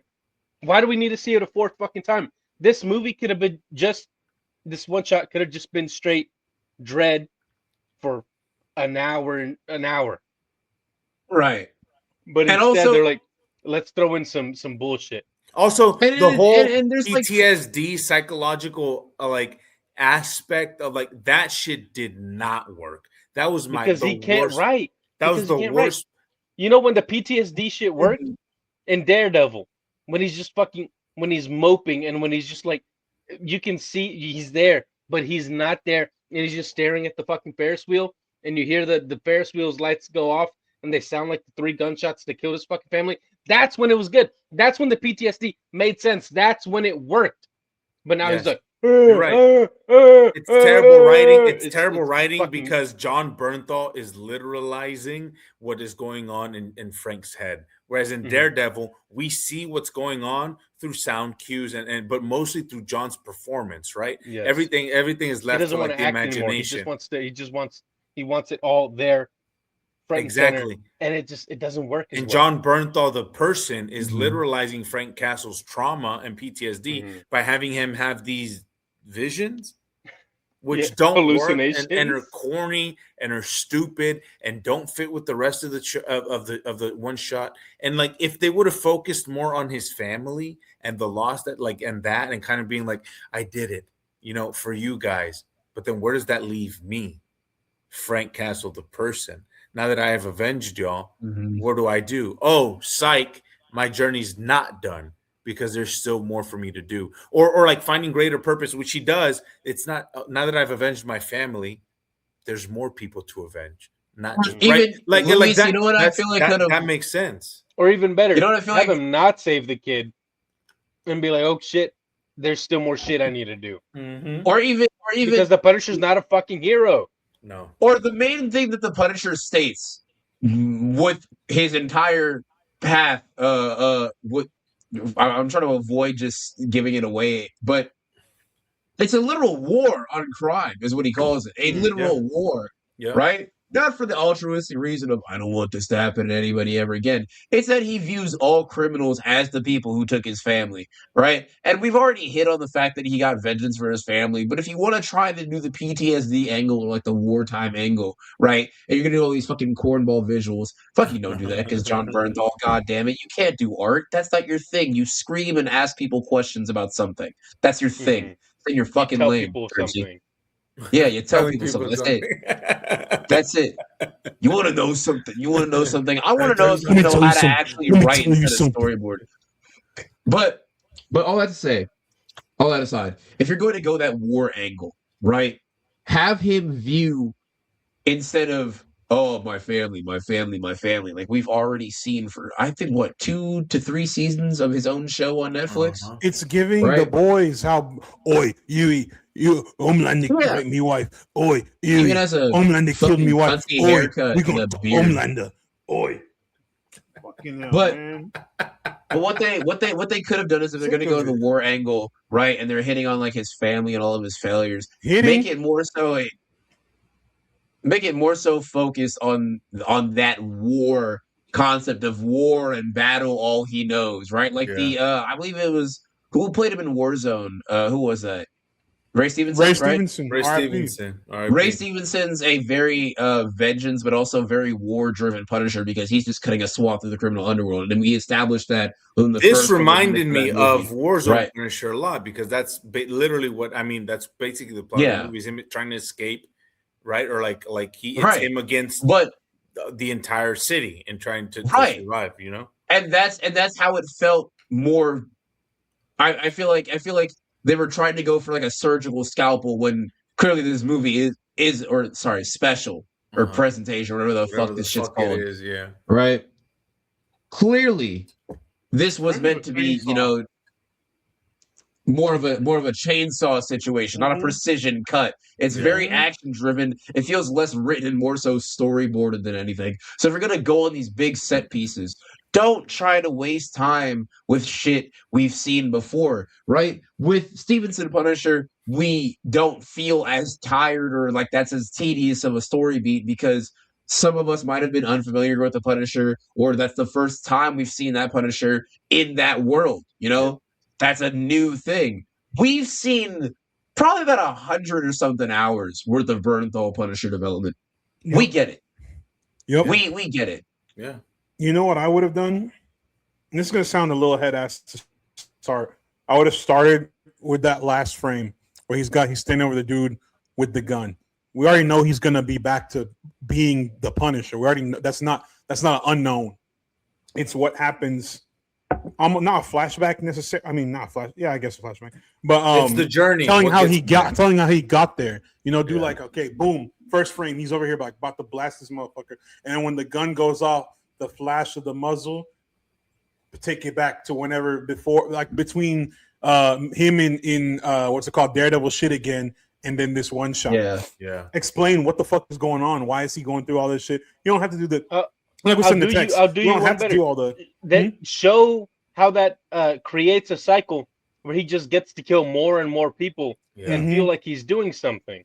Yeah, Mhm. and that's the thing. And Mhm. you did that, and that Fabi, I think you hit the nail. Both of you guys kind of got to where like what frustrated me about this Punisher, like he should Mi hermano. he is Hermano. ultimately like incredibly troubled and fucked up, right? Like he is not a good. I mean, he does some good, but he's like He's he not well kills. adjusted. He kills He's people. not a He is good not well person. adjusted. He's not a good person.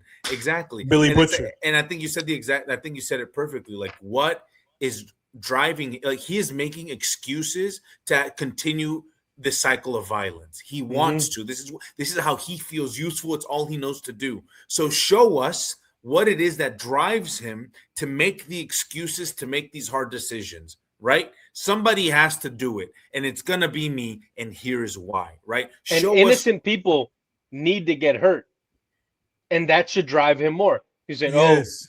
and he shouldn't blame himself. I think it works better if he doesn't blame himself, Right. almost removes himself from the equation. He's like, no, it wasn't my fault.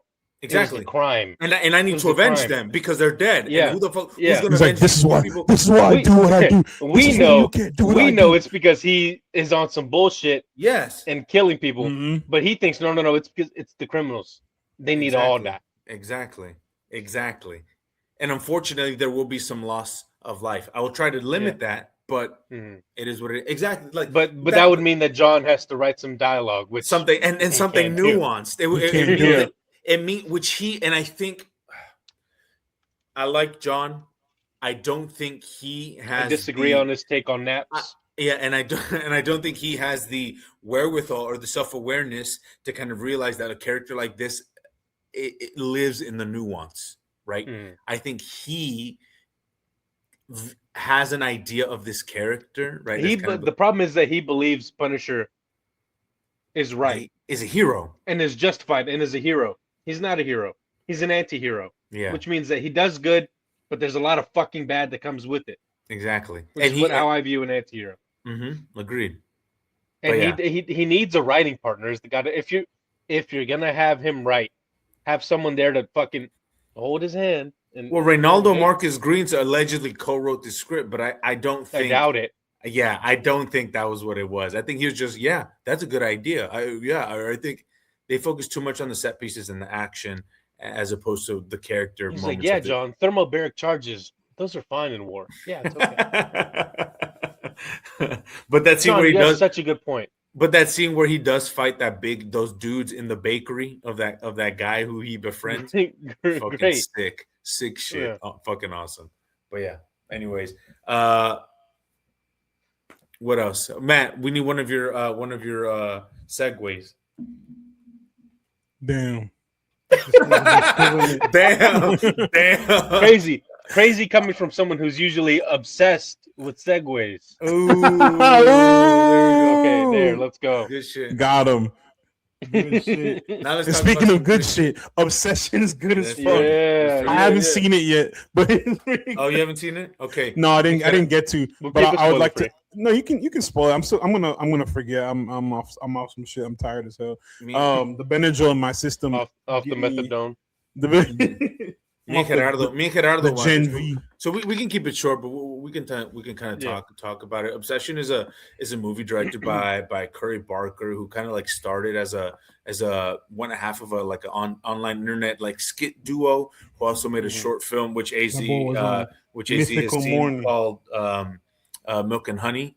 And this film, here's the tagline. Here's Milk and some honeys. After breaking the mysterious one Willow to win his crush's heart, a hopeless romantic finds himself getting exactly what he asked for, but soon discovers that some desires come at a dark, sinister price. I felt less kind of positively about this movie than I did. Not in a bad way either, but just kind of This movie made me deeply uncomfortable, and I think that's what it was meant to do.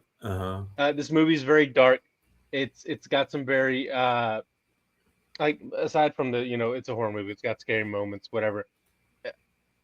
It's hard to watch, and it's hard to relate to the main character.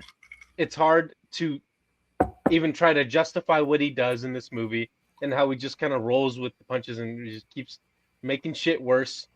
And but I think it makes for a good viewing experience. Because I don't think this movie is a feel good movie. I'm not gonna watch it again, that's for sure. Unless my girl forces me. No. This movie made me squirm. I think it's very blunt in the message it has. I think it's very it doesn't hold back when it comes to violence. No. In a way that, like, if you see the boys and you're like, oh, I see blood all the time. Oh, I've seen Terrifier. It holds a little more weight. Yeah. You know, because you care about these characters and not just some random fucking loser you don't care about. You feel for these characters, and I think it's really, really well acted. It's really, really well written, and I'm not watching it again because it's gross and it's fucked up. But I thought it was a good movie, and I think YouTubers should all learn to make serious movies and not random dog shit bullshit. Learn from Curry Barker, please. Yeah. And watch cereal milk. Milk and honey. Milk and cereal. Was it milk and cereal? Milk and cereal. Milk and cereal is his previous work. I think so. Yeah. I think I respect what you're saying, and I can see why the reasons why you not dislike, but kind of the things that dislike. The things that kind of like put you off about this movie are the things that I really, really, really, really, really enjoyed about it. I think fucked up because I'm sick in the head, but I really liked the fact, and you said it perfectly. Like this, you don't like you're supposed to kind of traditionally cheer for the main character, and you can't help but be like, "What the fuck are you doing? I can't get behind this." I don't relate to him. I don't understand him. I don't understand why he's doing what he's doing, and it makes me the secondhand embarrassment from this movie. Yeah, which I fucking hate in general in movies in life. I fucking hate it, and there's a lot of it in this movie. And fuck, dude, it's just But I really like that. I like because I love characters and stories and people. I mean, we as human beings exist in a lot of gray areas, and and it's like, who's to say what you would do if you had one wish, right? And it's if you're young and stupid and in love and horny, it's young, like dumb, and full of cum. Exactly. Like what are you willing to kind of wish for in a situation like that? And so what I really liked about Curry's movie is the fact that he took a premise that I think is very simple. You have a one wish, what would you do? Right? You're in love with this girl, what would you do?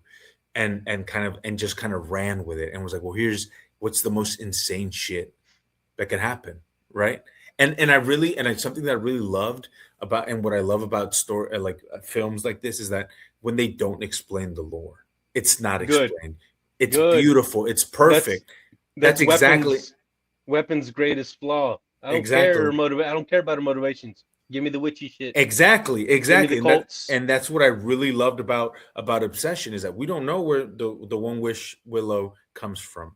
We don't know people know about them, but we don't know how many people know about them. And there's a lot and we don't know why they're there. Exactly. And the shop owner, he knows, but he doesn't explain, and he just has all this knowledge about what's going on. And it's like that's not because that doesn't matter. What matters is how it's affecting Bear. Nikki, exactly. What matters is how it's affecting Sarah. Exactly. What matters is how it's affecting these characters and their intermediate. And he keeps it so tight. It's like this. A story like this, and Weapons is a great example. Could blow up into something so big, so kind of like epic in scale. It's tempting. It's tempting to show how it affects How does it affect Bear's grandma? How does it affect Sarah's dad? How does it affect? No, just we have our core characters. We have a couple little side characters that we don't get names for, and that's good because they're not important to the story. Exactly. They're there for set dressing and to react. And to make the world seem lived in. And I think Curry does such an incredible job keeping this story incredibly focused. And I think that's beautiful because it makes the movie work, right? If this film kind of gets any bigger, you kind of lose grasp of like why this movie is so good is because it's Bear and his experience with Nikki. And I just want to really shout out, like you mentioned it before, but I do think, especially with like up and coming filmmakers and up and coming actors, like I thought they were incredible, man. The guy who plays Bear, what's his name? His name is Michael Johnston, and the girl who plays Nikki, Indy Navarrete. Like she's incredible. She is out of her fucking mind. She's so good. She's so in this movie. She's incredible. I think her performance in this movie is worth the price of admission alone. Genuinely, one of the best performances I've seen this year, and she's absolutely incredible. There's a reason that this movie is the highest rated horror movie of the year, and will probably stay that way. Yeah. I don't think anybody's topping this. No. Maybe Backrooms will surprise me. I don't think it will. But but I think like major props like to Curry is that he has such a mastery of tone for a filmmaker who is so young and who's kind of so early in his career. There's a lot of comedy in this, right? And usually I'm like, I don't know, but he implements it beautifully. And I think that's not something that didn't work for me, but I was not laughing, and everyone else was, and I was like, "Fuck!" I was like, "Y'all," I was like, "I don't know." I think I'm thinking about this too much. I was like, "No, it's no." But I think that's why the film works so well, because even though you're like, "Why are y'all laughing?" But that kind of discerning quality of the comedy. You're like, why is it here? Why did he place it here? Like, this is serious. Why the fuck are we suddenly doing something that's considered funny? Like, I think, again, that mastery of tone is just so perfect. And it's like, his pacing is incredible. I think the script is tight and it's great. And it's like, it's just a great movie. Like, is it perfect? No. But for a feature film debut, I think it is incredible. And I think like this, Curry Barker is tapped to, I think there's going to be a Texas Chainsaw Massacre movie and a TV show. Glenn Powell is doing the movie, and I think Curry Barker is doing a TV series. So, Glenn Powell was in the movie, or he's writing? He's producing, writing, and I think he's starring in. Like, he's involved in the movie in some way. Glenn Powell, Texas boy. Me too. But I think I'm really interested to see Curry's take on that character and on that world and on that story. Curry, a guy who I think is incredibly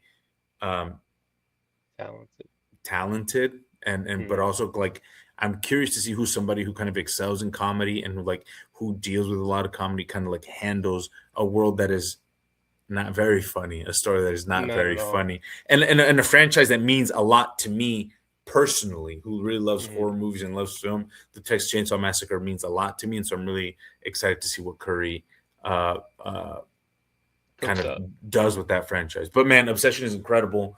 Check it out. I recommend. If I had to rate it, I would give it. I think I gave it 4 stars on Letterboxd, either 4 or 3.5. Which is I think high I gave it for 4. Luis. Yeah. He only has like 2 5 stars. He's a fucking nerd. No, I don't. I have like 18 or whatever. Yeah, whatever. Added 600,000 movies. I gave it a 3.5, and not because I don't like it, but just like it was a hard watch. Yeah. Which is a good thing.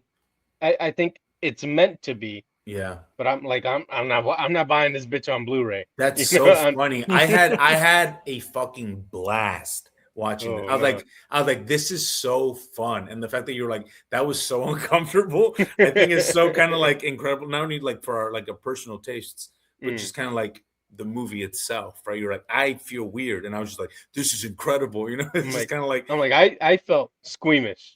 And I was squirming in my fucking seat. And I was like, Curry, you pussy, you could have given me more, you know. So it's very I recommend you watch it, Matt. I think you'll have a really good time. I think you really enjoy it, just simply from a filmmaking perspective and like just like how good it is from a technically. I think you'll really enjoy it. Oh, that last shot, incredible shit. The shot in the credits. Fuck you, Curry. Incredible shit. Incredible so shit. Good. Yeah, it's really fucking good. Incredible shit, bro. He's so fucking good. See, that's the thing. I really enjoy. Like, even if a movie, like, plot aside, I know script, screenplay is very important. And we don't really spoil anything, so that's a good thing too about our review. Oh yeah, thank you. I was just saying, like, there's some things that, like, example, I just rewatched Top Gun and Maverick. The script predictable as hell, right? But it's Uh-huh. shot so nicely. Yeah, It's so yeah. beautiful. That's what I love about Incredibly good made. filmmaking. Then when you see some shit like The Boys, where not only is the script bad, some shots look like shit. Or the I'm like, Punisher. Yeah. oh yeah, or Punisher, one last CG, one last AI. Or to fucking give bullshit. one to Luis, Mortal Kombat, which is shot fully on the fucking Oh, it's volume the fuck On up. the volume. volume, It's shot, volume it's shot the on the trailer. speaker. It's shot on the speaker. Fuck the Exactly. volume. On the subwoofer is On what the it's fucking subwoofer. the sound bar. the The sound bar, boom yeah. box. No, but it's what we say all It's the time. just- It's yeah. like a film is is a visual medium, bro. If you're Mhm. gonna make a movie, at least make it look nice. The script and the acting, whatever, that's something. But at least the shots got to look pretty, bro. It's a fucking movie.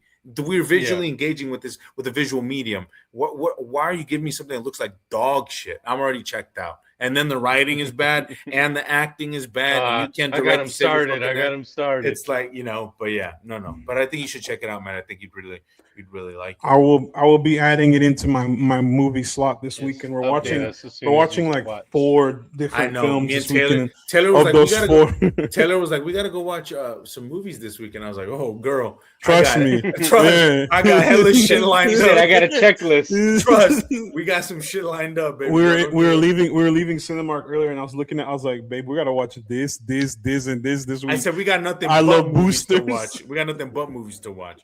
And you know Exactly. what? Mandu and Grigo gonna be the worst one. I hope so. Stay tuned for our conversation on Sunday when we watch Yeah. Mandu and Grigu. Mandy and Gugu. Anyways, Terrible ass shit. is God is? That's the question Talk I'm about asking myself. Oh! Is God is? Is God Is God is? Here's a movie that we've all seen that I think Do I want to very- fuck Sterling K. Brown? Yes. that I think is Man's a very interesting conversation. It's gonna be. Oh man, I'm gonna get Matthew, dragged. me gonna and get Five dragged. have been kind of going back and forth, but I'll just kind of here's what Is God is about. It's 2 sisters embark on an epic quest for revenge, confronting a charged family history that will push them to extraordinary lengths. Matthew, I think you have the kind of like the most negative thoughts about this film out of the 3 of us. Just kind of like, since me and Gerardo have been really rambling for a minute, kind of let us know how you feel about this movie and why, and then me and Gerardo will feel free to jump in. Yeah, before I get crucified. Bro. Is God is directed Yeah, by before- hold up. Is God is just directed and written by Alicia Harris. Yep. who is the playwright for this was the play originally, and she wrote Mhm. the play, and then she also wrote the screenplay and directed the movie, which I think is just an incredible feat in and of itself, and as a feature film kind of like debut, incredible. But please go And ahead. big ups to Alicia Harris, bro. First of all, thank you for not going the Tyler Perry route and taking your play and making it some bullshit into a film. I appreciate that. Medea kills Bill. Medea kills Bill. Hold on. I'd watch I'd watch that. I'd watch that. Low-key. Medea learns kung fu. Medea Wushu Warrior. I'd watch the shit out of that. No, yeah, I really think, and once I explain my thoughts, this statement's gonna make sense. But I think the play would probably have been better than the movie, only because I felt like when I walked into this theater, this is the first time I let the internet tell me something and I listened to it. The internet told me that this is Kill Bill for niggas. This shit's gonna be good. It's an absolute banger. It's one of the best films made out right now. And I was like, oh, okay. So I'm about to be in for a good time. Rotten Tomatoes bamboozled me, said 98%. So, oh, this bitch fresh. I'm about to be in the theaters, turned up, locked in. I didn't think it was like too special. It wasn't bad. It's not a bad film, but I wasn't in there like, holy shit, you know. And I really wanted to like this. It's the same thing with what's it called? They Will Kill You. I really wanted to like that film, and then I got let down. But I will say, They Will Kill You kept me interested for like a majority of the film. This film, after a point, I was like, it's getting kind of not monotone, not repetitive, but it's kind of like, okay, it drags. It's long. Yeah. I think that's a point. Yeah, we all hit. The movie is only like just over an hour and a half. Yeah, it feels it like felt 2 really hours. long. It felt like two. Mind you, what's it called? And a lot Uh, happens, Yeah, but it just feel it. I don't know if it's. I'm not a No, good. no. I'm not a no, I writer, get, but I get what you're maybe it's a saying. pacing thing. Maybe it's just the way it's written, but it I think feels it's I think it's long. I It's think it's a I think 100%. it's a medium thing. I think on Yeah. stage something like this works well because you can just kind of set changes. You're flying through the story, it's no problem. But on film, you don't have the luxury of doing it, and you have to kind of create a sense of scope, right? And how can you like on the stage? It doesn't matter because the audience is already suspended their disbelief and they're along on this journey. We know we're in a theater watching a play, but you're I locked know what in. happens when the lights turn off. You're in there Exactly. moving shit. It's fine. Exactly, but that doesn't matter because I'm locked into the story. When you're making a movie, it's much more difficult to get the audience to suspend their disbelief when compared to theater because we have to see it what's happening on the screen. You know, you have to show me that they're traveling cross country. You have to show me that time has passed from the moment we first see them to the moment they get to the church, from the moment they get to their dad's house. Like I have to see these things happen, and I think it's just a issue about issue of adaptation. I think she was just kind of like, how can I make what works on stage translate and work on stage? But I think that is a very valid criticism. I do think it is a little long and it drags, and there's points in the middle specifically that kind of just weigh the film down. And I'm just like, what time is it? How long is this? We still got 40 minutes to go. What is going on? So I think that is a very valid criticism. And it's not that it makes it a bad film in any way. It's like No. it just kind of sucked that wind out of the sails for a minute, you know? Yeah. Like it started off pretty strong. The film started off pretty strong. I love the I like the flashback aspect. I love the change of color whenever Sterling K. Brown was describing everything. And let me glaze Sterling Kwame Brown, my fucking goat. Is that really what K means? Is Kwame? No, it means it's Kelby, but I've been saying Kwame Brown. I found out like an hour ago. It's like when Michael B. Jordan said Michael Babatunde Jordan. I'm like, his name's not Babatunde. It's probably like Benson or something. Michael Brian Jordan. Michael Benjamin. But no, yeah, Sterling K. Brown. Every single thing I've seen him in, I've yet to see a bad performance from him. This motherfucker, He's the best part in everything that he's in. I was about exactly. to say, Sterling continues to prove that he is one of the best actors working in Hollywood, bar none. 100%. No ifs, ands, or Still need to 100%. watch American Fiction, but yeah, he is incredible in this movie.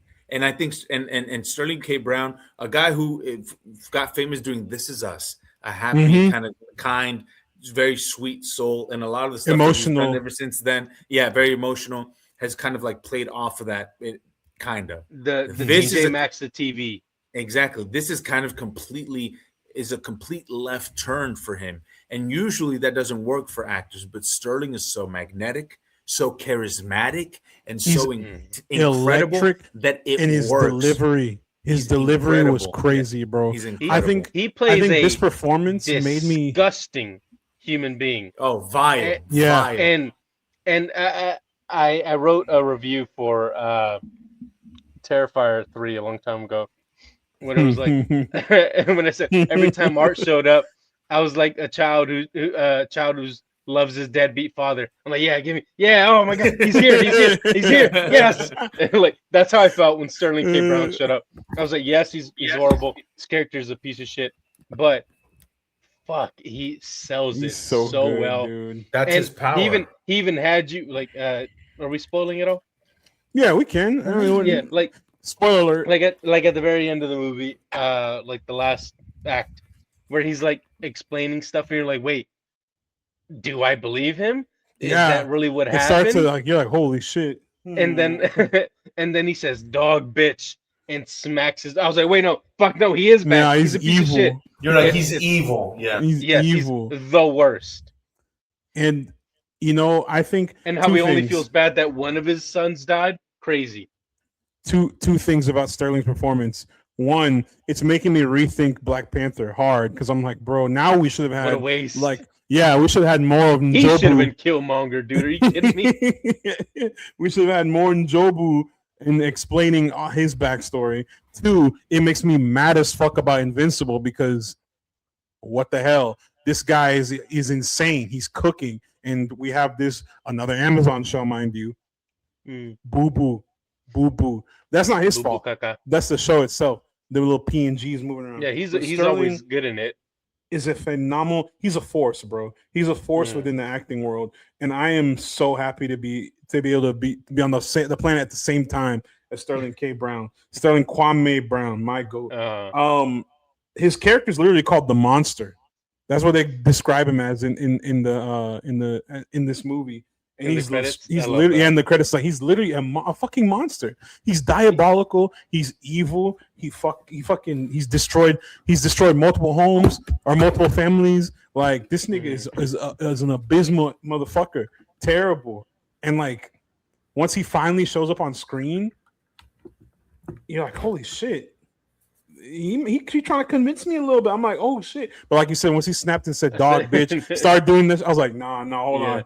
God, he's so horrible. But you see those arms in that shirt? He's fucking cool as hell. He's swagged out. His smoke too tough. He smoked his bitch too bad. No, and I Swag think too heavy. And since we're talking about Sterling, and I think it'd be really kind of important or like pertinent to mention like the rest, at least the two main actresses who I think what Racine, Cara Young, who I think is absolutely fucking incredible as Racine, and Mallory Johnson, who plays Anaya. I mean, they were obviously it's a two-hander, right? And this movie, a revelation. And this movie does this movie does not work if those two actresses aren't incredible at the top of their fucking game, but also like have this insane chemistry. And it was just the moments that didn't work, that I did not like about the movie were obviously like the middle, like the road trip, kind of them, kind of hanging out parts of it. But that's not to say that I did not like them, and I did not like their relationship, and I did not like their performances. I think because they're so good, I was just kind of okay, well, let's see where this goes, right? But I think those two actresses were so magnetic and just honestly, like just so believable, and those roles felt so lived in. I was just like, man, they're doing some beautiful work, because you could feel the love that they had for each other as sisters, but also kind of like that kind of like resistance, that friction between them as well. And they played it, and it was always subtle. It was never, yes, they would argue, but even in those arguments there was love. And in those moments of kind of they show it a little bit at the beginning. At the beginning they do everything together, and then towards the middle they kind of start splitting off. The rift builds gradually, and it's done very organically. It's done really well. I think that they sold the shit out of it. I loved it. Their relationship was one of the best parts of the movie. Was that. And speaking of Cara Young, I pulled up her wiki page real quick. She's that girl. She's also going to be in I Love Boosters. So if y'all enjoyed her in this, get ready. We about to be locked back in. Watch Cara Young and I Love Boosters. I've got Mallory Young's page pulled up too. Study at Juilliard. Hell yeah. Real as fuck. Incredible actress. She's trying to be like me, I'm trying to get to Juilliard too. Nothing too crazy. When the economy level out, I wanted to shout out Vivica A. Fox, who plays yes, bro. God, their mother. Incredible. She plays Ruby, but they refer to her as God in the movie. I thought she was incredible. If y'all know, you said Kill Bill. She was in Kill Bill, Vivica A. Fox. Yeah, man. I think I really what I love about this movie, and not to be the woker or whatever, but like it's incredible. It's incredible seeing like black faces, black bodies, like in stories like this, right? I mean, black exploitation movies are kind of like synonymous with Hollywood, right? And are very like iconic and legendary, and have inspired a little resurgence. Have inspired filmmakers like Quentin Tarantino, unfortunately, But it's it's so wonderful seeing that kind of like that cinematic language kind of translate to modern day, and like kind of people realize like the importance and the significance of that cinematic movement, especially here in America, to a group of people like Black people, right? Like I think that's all just kind of like beautiful and powerful and important, and to see that come to light in a film like Is God Is, which I don't think is perfect. And I think has its flaws, but I think like the fact that it's carrying on that legacy, and kind of like modernizing it, and adding a contemporary spin to it, I think is so incredible. And as a feature film debut, like going from like as an actor who does an awful lot of theater, like I know these are two completely different mediums, and to take something that you wrote for the stage, adapt it, and then direct it for the screen, I think is an incredible feat. Incredible. And then she directed it, and it's her first movie. And it looks beautiful. Let's be clear. Oh, it's very well incredibly made. shot. It's very well made. Yeah. Incredible direction. Like there's motherfuckers who've been making shit. I just watched the trailer for The Dog Stars, directed by Ridley Scott. Is that the one with Jacob Elordi? Looks like Dog dog Stars. shit. Yeah. Dog shit. I've been told y'all Ridley's fucking washed. He's done. Hey, and Put then his a- I just Put his ass in the should, home. why Tony Scott have to go, bro? He's so we could be having better filmmaking right now. I'm not saying Ridley should be dead, but I'm saying Tony Scott was doing something that I can't even describe He to said, you. he said, I'm not saying he should be dead, but if I could have chose one. No, but I think there's motherfuckers who've been doing this shit for a really long time. And the fact that this is her first movie, I think is incredible, and I think speaks really kind of like strongly to her craft and to kind of like her vision, and the fact that she took her baby, and I think that that's so brave and just kind of being like, and very ballsy to be like, no, I wrote this play, I'm gonna adapt this script, and I'm gonna fucking direct it. Fuck you, like, because you could easily just be like give it to a more Nia DaCosta would have been like a name that I think would have done really well with a movie like this, but the fact that she was like, no, I'm going to direct this baby, which is mine, I think is so beautiful and so powerful. And I think if anything, I hope this movie kind of serves as a launching pad for those artists who are not very well known, who are involved in this, and just kind of like launch them into superstardom. And I just think it's a solid movie. There's lots to love, lots to enjoy. This movie really only has two flaws. It's the pacing, and it's the wasting of Janelle Monáe. Yeah. That's it. Janelle Monáe, we haven't Let's talked talk about that yet. Janelle Monáe, who is incredible in Knives Out 2, Glass Onion. She's also incredible in that one video I seen on Twitter of her singing. Y'all know she's an incredible artist. I feel like that is a misstep to me, because I disagree. But why do you? Go on. Huh? What do you mean? I disagree. I don't think she was. I thought she was used perfectly in this movie, but I feel like it feels like a bit. I feel it would have been better. I feel like it would have been better if she was her to do more. Yeah, if she was the second wife, I would have liked that a lot better. Because it's out of character for her. Exactly. And then you can do a lot more with that little bit of her of the second wife sending the dumbass son to go kill the girls or whatever. I love the son. He was great. Ezekiel. He was so good. And that suit. Josiah Cross, incredible actor. He was really good. He was really good. No, it's I want his earring. I wish I had flipped that around a little bit. That would have been cool. And then the pacing. That's what's kind of not pulled me out of this film. But I was like, okay, where are we going? When can we get there? Also, the road, like I said, the road trip scene, they could have condensed some parts, bro. Like, or not even condensed parts. I would have sprinkled some other like action or something in there. I was about to say my biggest takeaway from this is it's a little too tame. You mentioned Kill Bill. Yeah, I wish it would have been. I wish she should have killed more bills. I wish it would have been a little sexier in that sense, sexy and not in like the traditional sense, and like I wish it would have been more gory, more action oriented, maybe a little bit more violent. I think really kind of live up to that blaxploitation kind of like era, and just really kind of go balls to the wall in terms of like action and violence and gore. I thought some of like the action choreography and set pieces were kind of corny and lame, to be completely honest. Like I thought they were just, and I get it. It's like these aren't killers. They're just two gals, right, who go on this journey and kind of fall into this situation. But I think like when they were killing Janelle Monáe, that was really I liked the staging of it, but I was like, come on, what are we doing? Show. I think Show it. Yes, it's too scared to show. it's too tame. Sanitized. Like you already have an R rating. Sanitized. You have an R rating. Yeah, Lean into Lean it a bit. into it. I agree. Yeah. Ball knower. I agree. I agree 1000%. Yes, lead into that exploitation kind of aspect of it. Give me more blood. Give me more violence. Give me like a maybe even a little bit more sex, right? Just like I don't know, just just like Not just on like, my Christian movie screens. be a little bit more transgressive. I think that's kind of like Trans.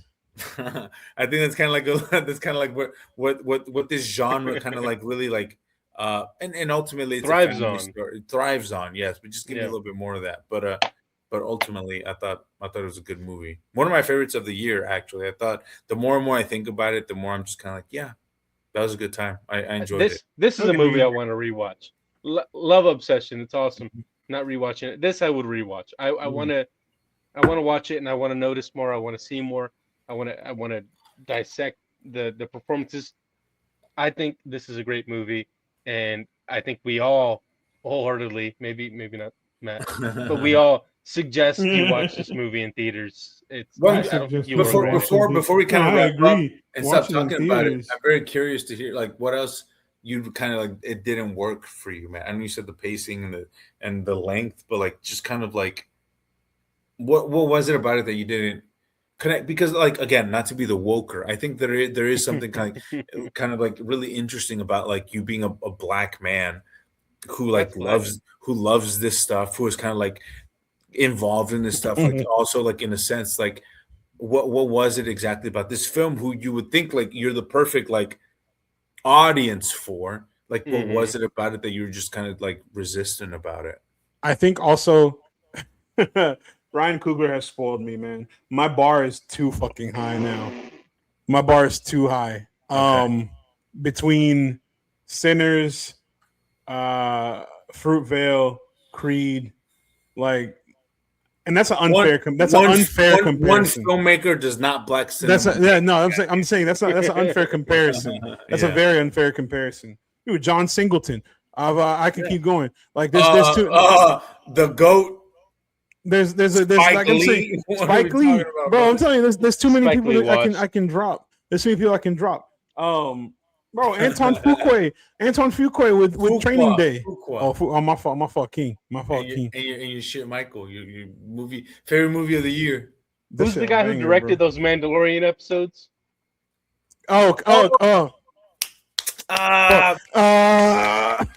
black filmmakers. His last name starts with an F. Fukunaga, right? Or K Fukunaga?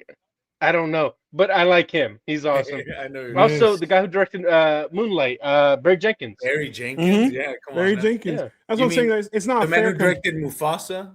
We don't talk about that. I forgot he did that. You say about my brother? Hey, the man need to get paid. The man needs to get paid. Got that bag. Yeah, he's got a mortgage, I'm sure. No, is that kind of what it was, Matt? Is that you were comparing it to like other? I was trying hard not to, but like I said, my bar was so high because there's so many movies I've seen within black filmmaking. I'm like, this is so good, and it's not going to get the recognition it deserves because of the way Hollywood's set up.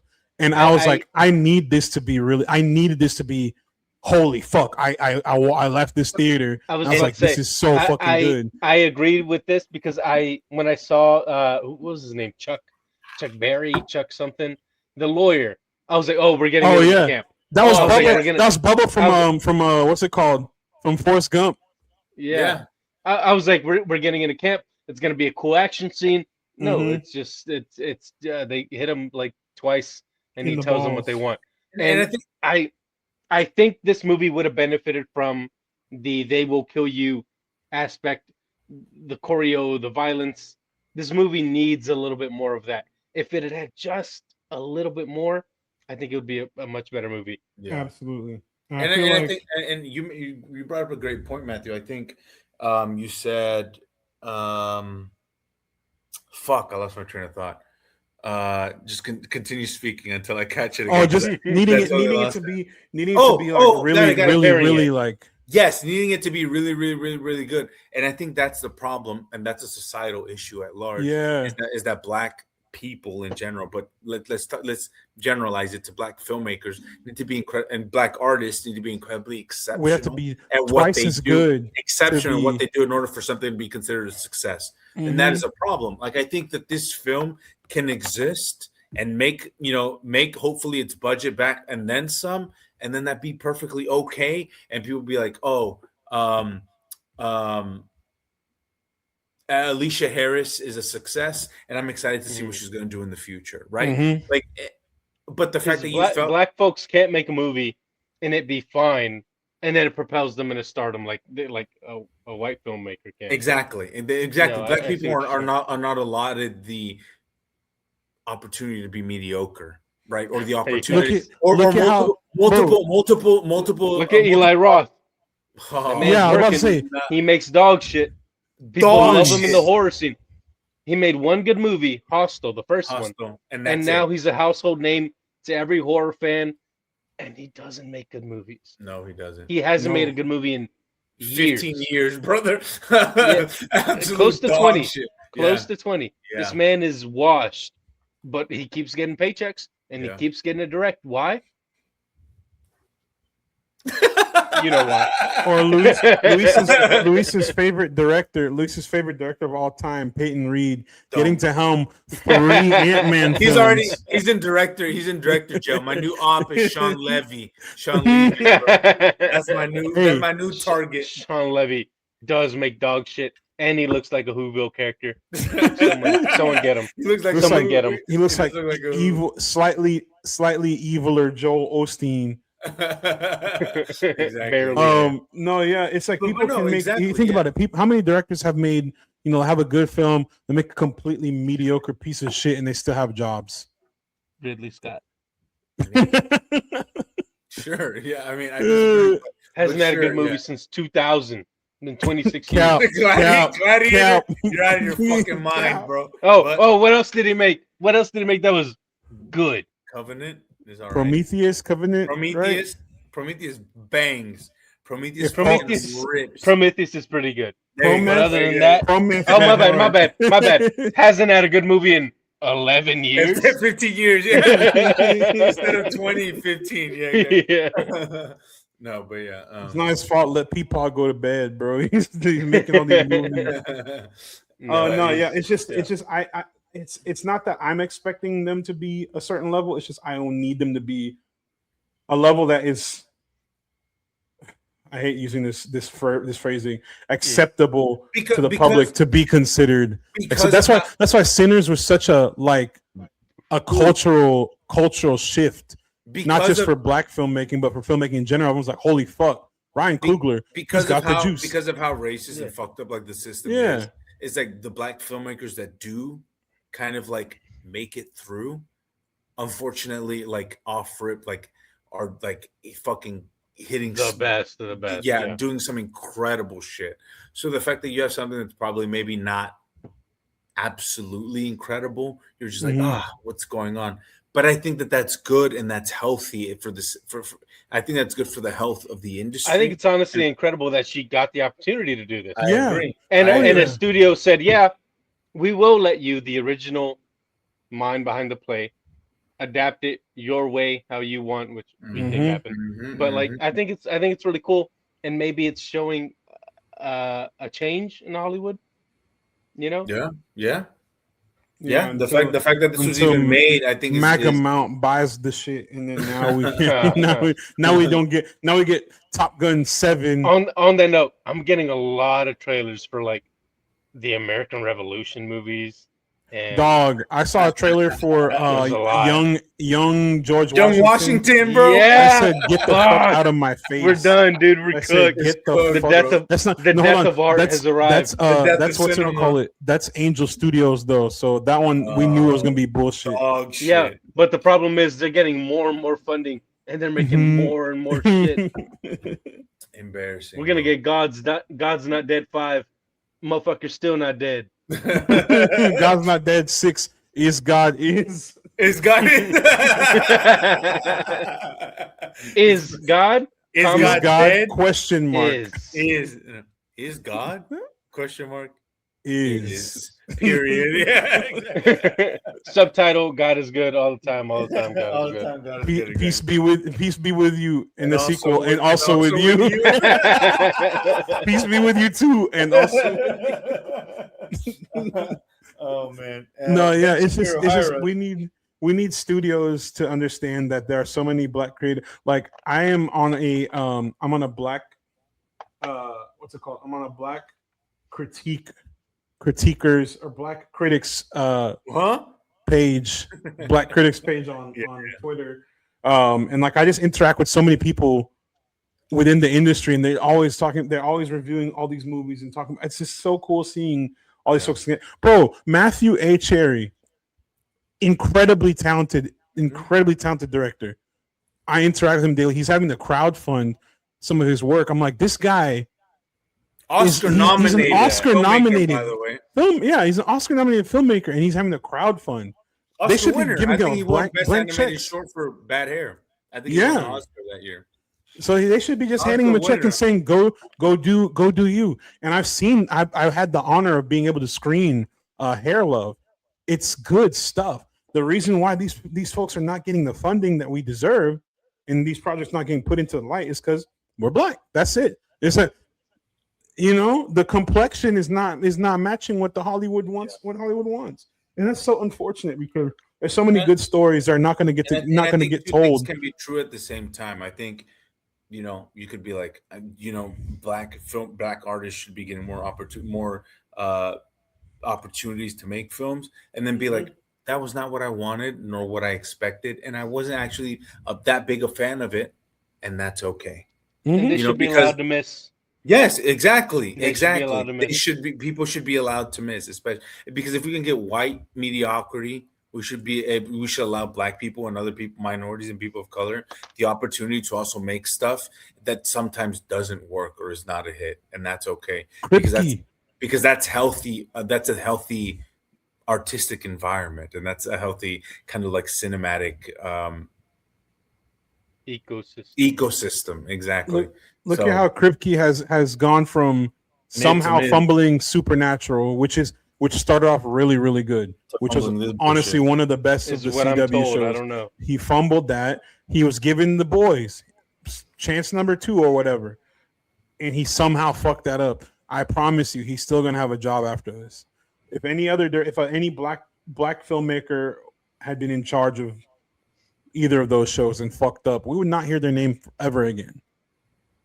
There's clearly a divide, a double standard, and inequality within the industry that is something that we try and address here often on the Cinestro course. So it's nothing new to us. It's just an unfortunate reality that is the current state of Hollywood. It's gonna change. Trust me, this shit is gonna change. Like things are not static.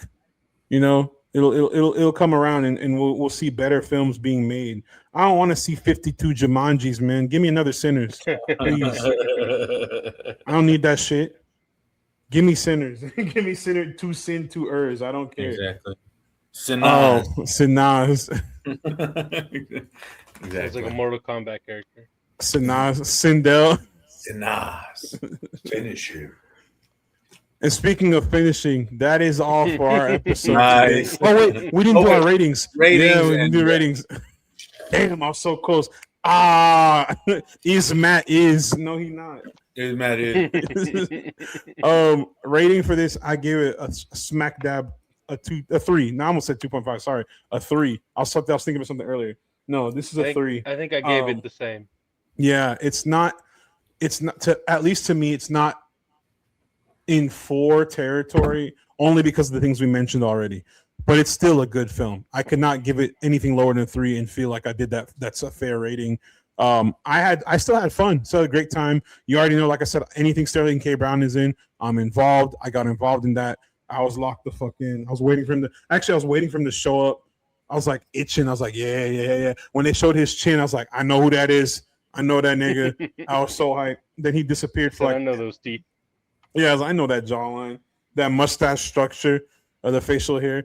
So I think I'm gonna try and see if I can find a pro shot of the play. I don't know. Yeah, we'll see. A slime tutorial. A slime tutorial. That's yeah. right. That's what If I can locate one. I gave the movie a 3.5 stars. Again, I Mhm. think it's solid. There's a lot to love.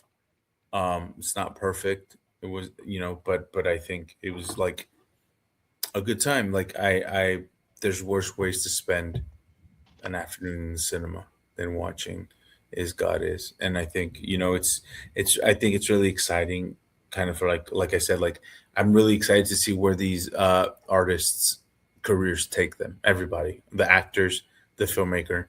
I'm really excited to check out their work and see what else they've got in store. And so that to me is a win, and that to me is positive. And it getting all the positive reception that it is also a win. So, uplift black artists and black cinema, and so I'll always be there. So yeah, just stand. And watch Yumi and Tuscan. Since we're talking about That's black right. cinema. That's right. You can't. Is that Hey, not? I thought beggars that was can't out be of choosers. theaters. Nope, it's still kicking, brother. It's still in there. I'm in there. I'm in Shout there out. Oh man, that's not black cinema. That's not. too. Shout directed out by James Jean- Bond. Jean the new Valjean. James Bond. Jean Valjean. Jean Valjean. Reggae John. Regé Jean Paul. Jean-Claude Jean-Claude Van Damme. Our future James Bond. Need to rewatch Dungeons and Dragons. Great film. Banger. Great film. Banger film. And speaking of bangers, another banger episode of the Cinestro Court in the books. Appreciate everybody tuning in, checking in with us, and seeing what type of nonsense we're talking about today. If you want to see elevated, you want to see what did that guy say on Twitter? High quality film? No. High art. If you want to see the high art version of this show, go check out Backstage XP. Tell Dave and Jonathan happy belated birthday. Check in with them, see what they got going on. They watched Ronda Rousey beat the brakes off of Gina Carano in 17 seconds. They're interviewing some folks. They're getting ready for they're getting some behind the scenes stuff for He-Man, which it looks pretty cool what they're doing. I'm excited to see what they bring us. I'm not too excited for that movie, but I like Backstage XP, so I'll be excited for He-Man. I'm gonna watch it. That's just gonna be dog shit. But I don't think it's gonna be dog shit. I think it's gonna be fun. Speaking of fun, tap in with AZ at Tari Singo on his YouTube page. Got some new videos coming soon. He's been working his tail off in the mines, but he's about to get some more videos popped up. Also, check in with him on Twitch. He's streaming, he's twitching, playing games, and that all types of fun shit going on. And if you like to watch fun shit, watch some madness ensue with us on Twitch as well. Twitch.tv/Cinestro Corp. We're gonna try and get some more streams up coming soon. We missed a few weeks, but that's because everybody has lives. Sorry, we can't do this shit full time like the rest of you jobless motherfuckers. Yeah, sorry we're employed, but also watch me kick this fucking goal. How about that? That's right. Just get promoted in club. We're getting up there, getting promoted. And speaking of getting promoted, promote some subscribers on our channel. Follow us at Cinestro Corp on platforms. Promote these nuts. Promote these views. We're at 160 on YouTube. If we can get to 200 by the end of the year, I don't know. I'll get a tattoo of He'll show hole on live. I was gonna say that, but I'm like, that's too easy. I'll do that shit for free. That shit for free. I'll get a tattoo from my most hated film. Oh, which one? Shit permanent. I don't know. I'm trying to figure out which film. I said my most hated, not most loved. We'll figure out what my most hated film is. Then we'll revisit that. We'll put a pin in it.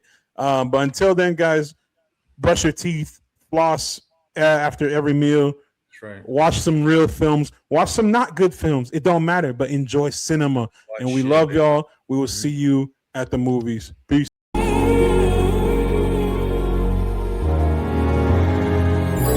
We're the kings of the screen, yeah.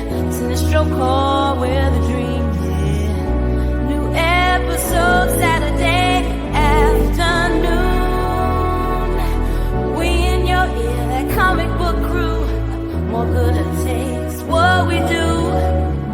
Cinestro Core, we're the crew.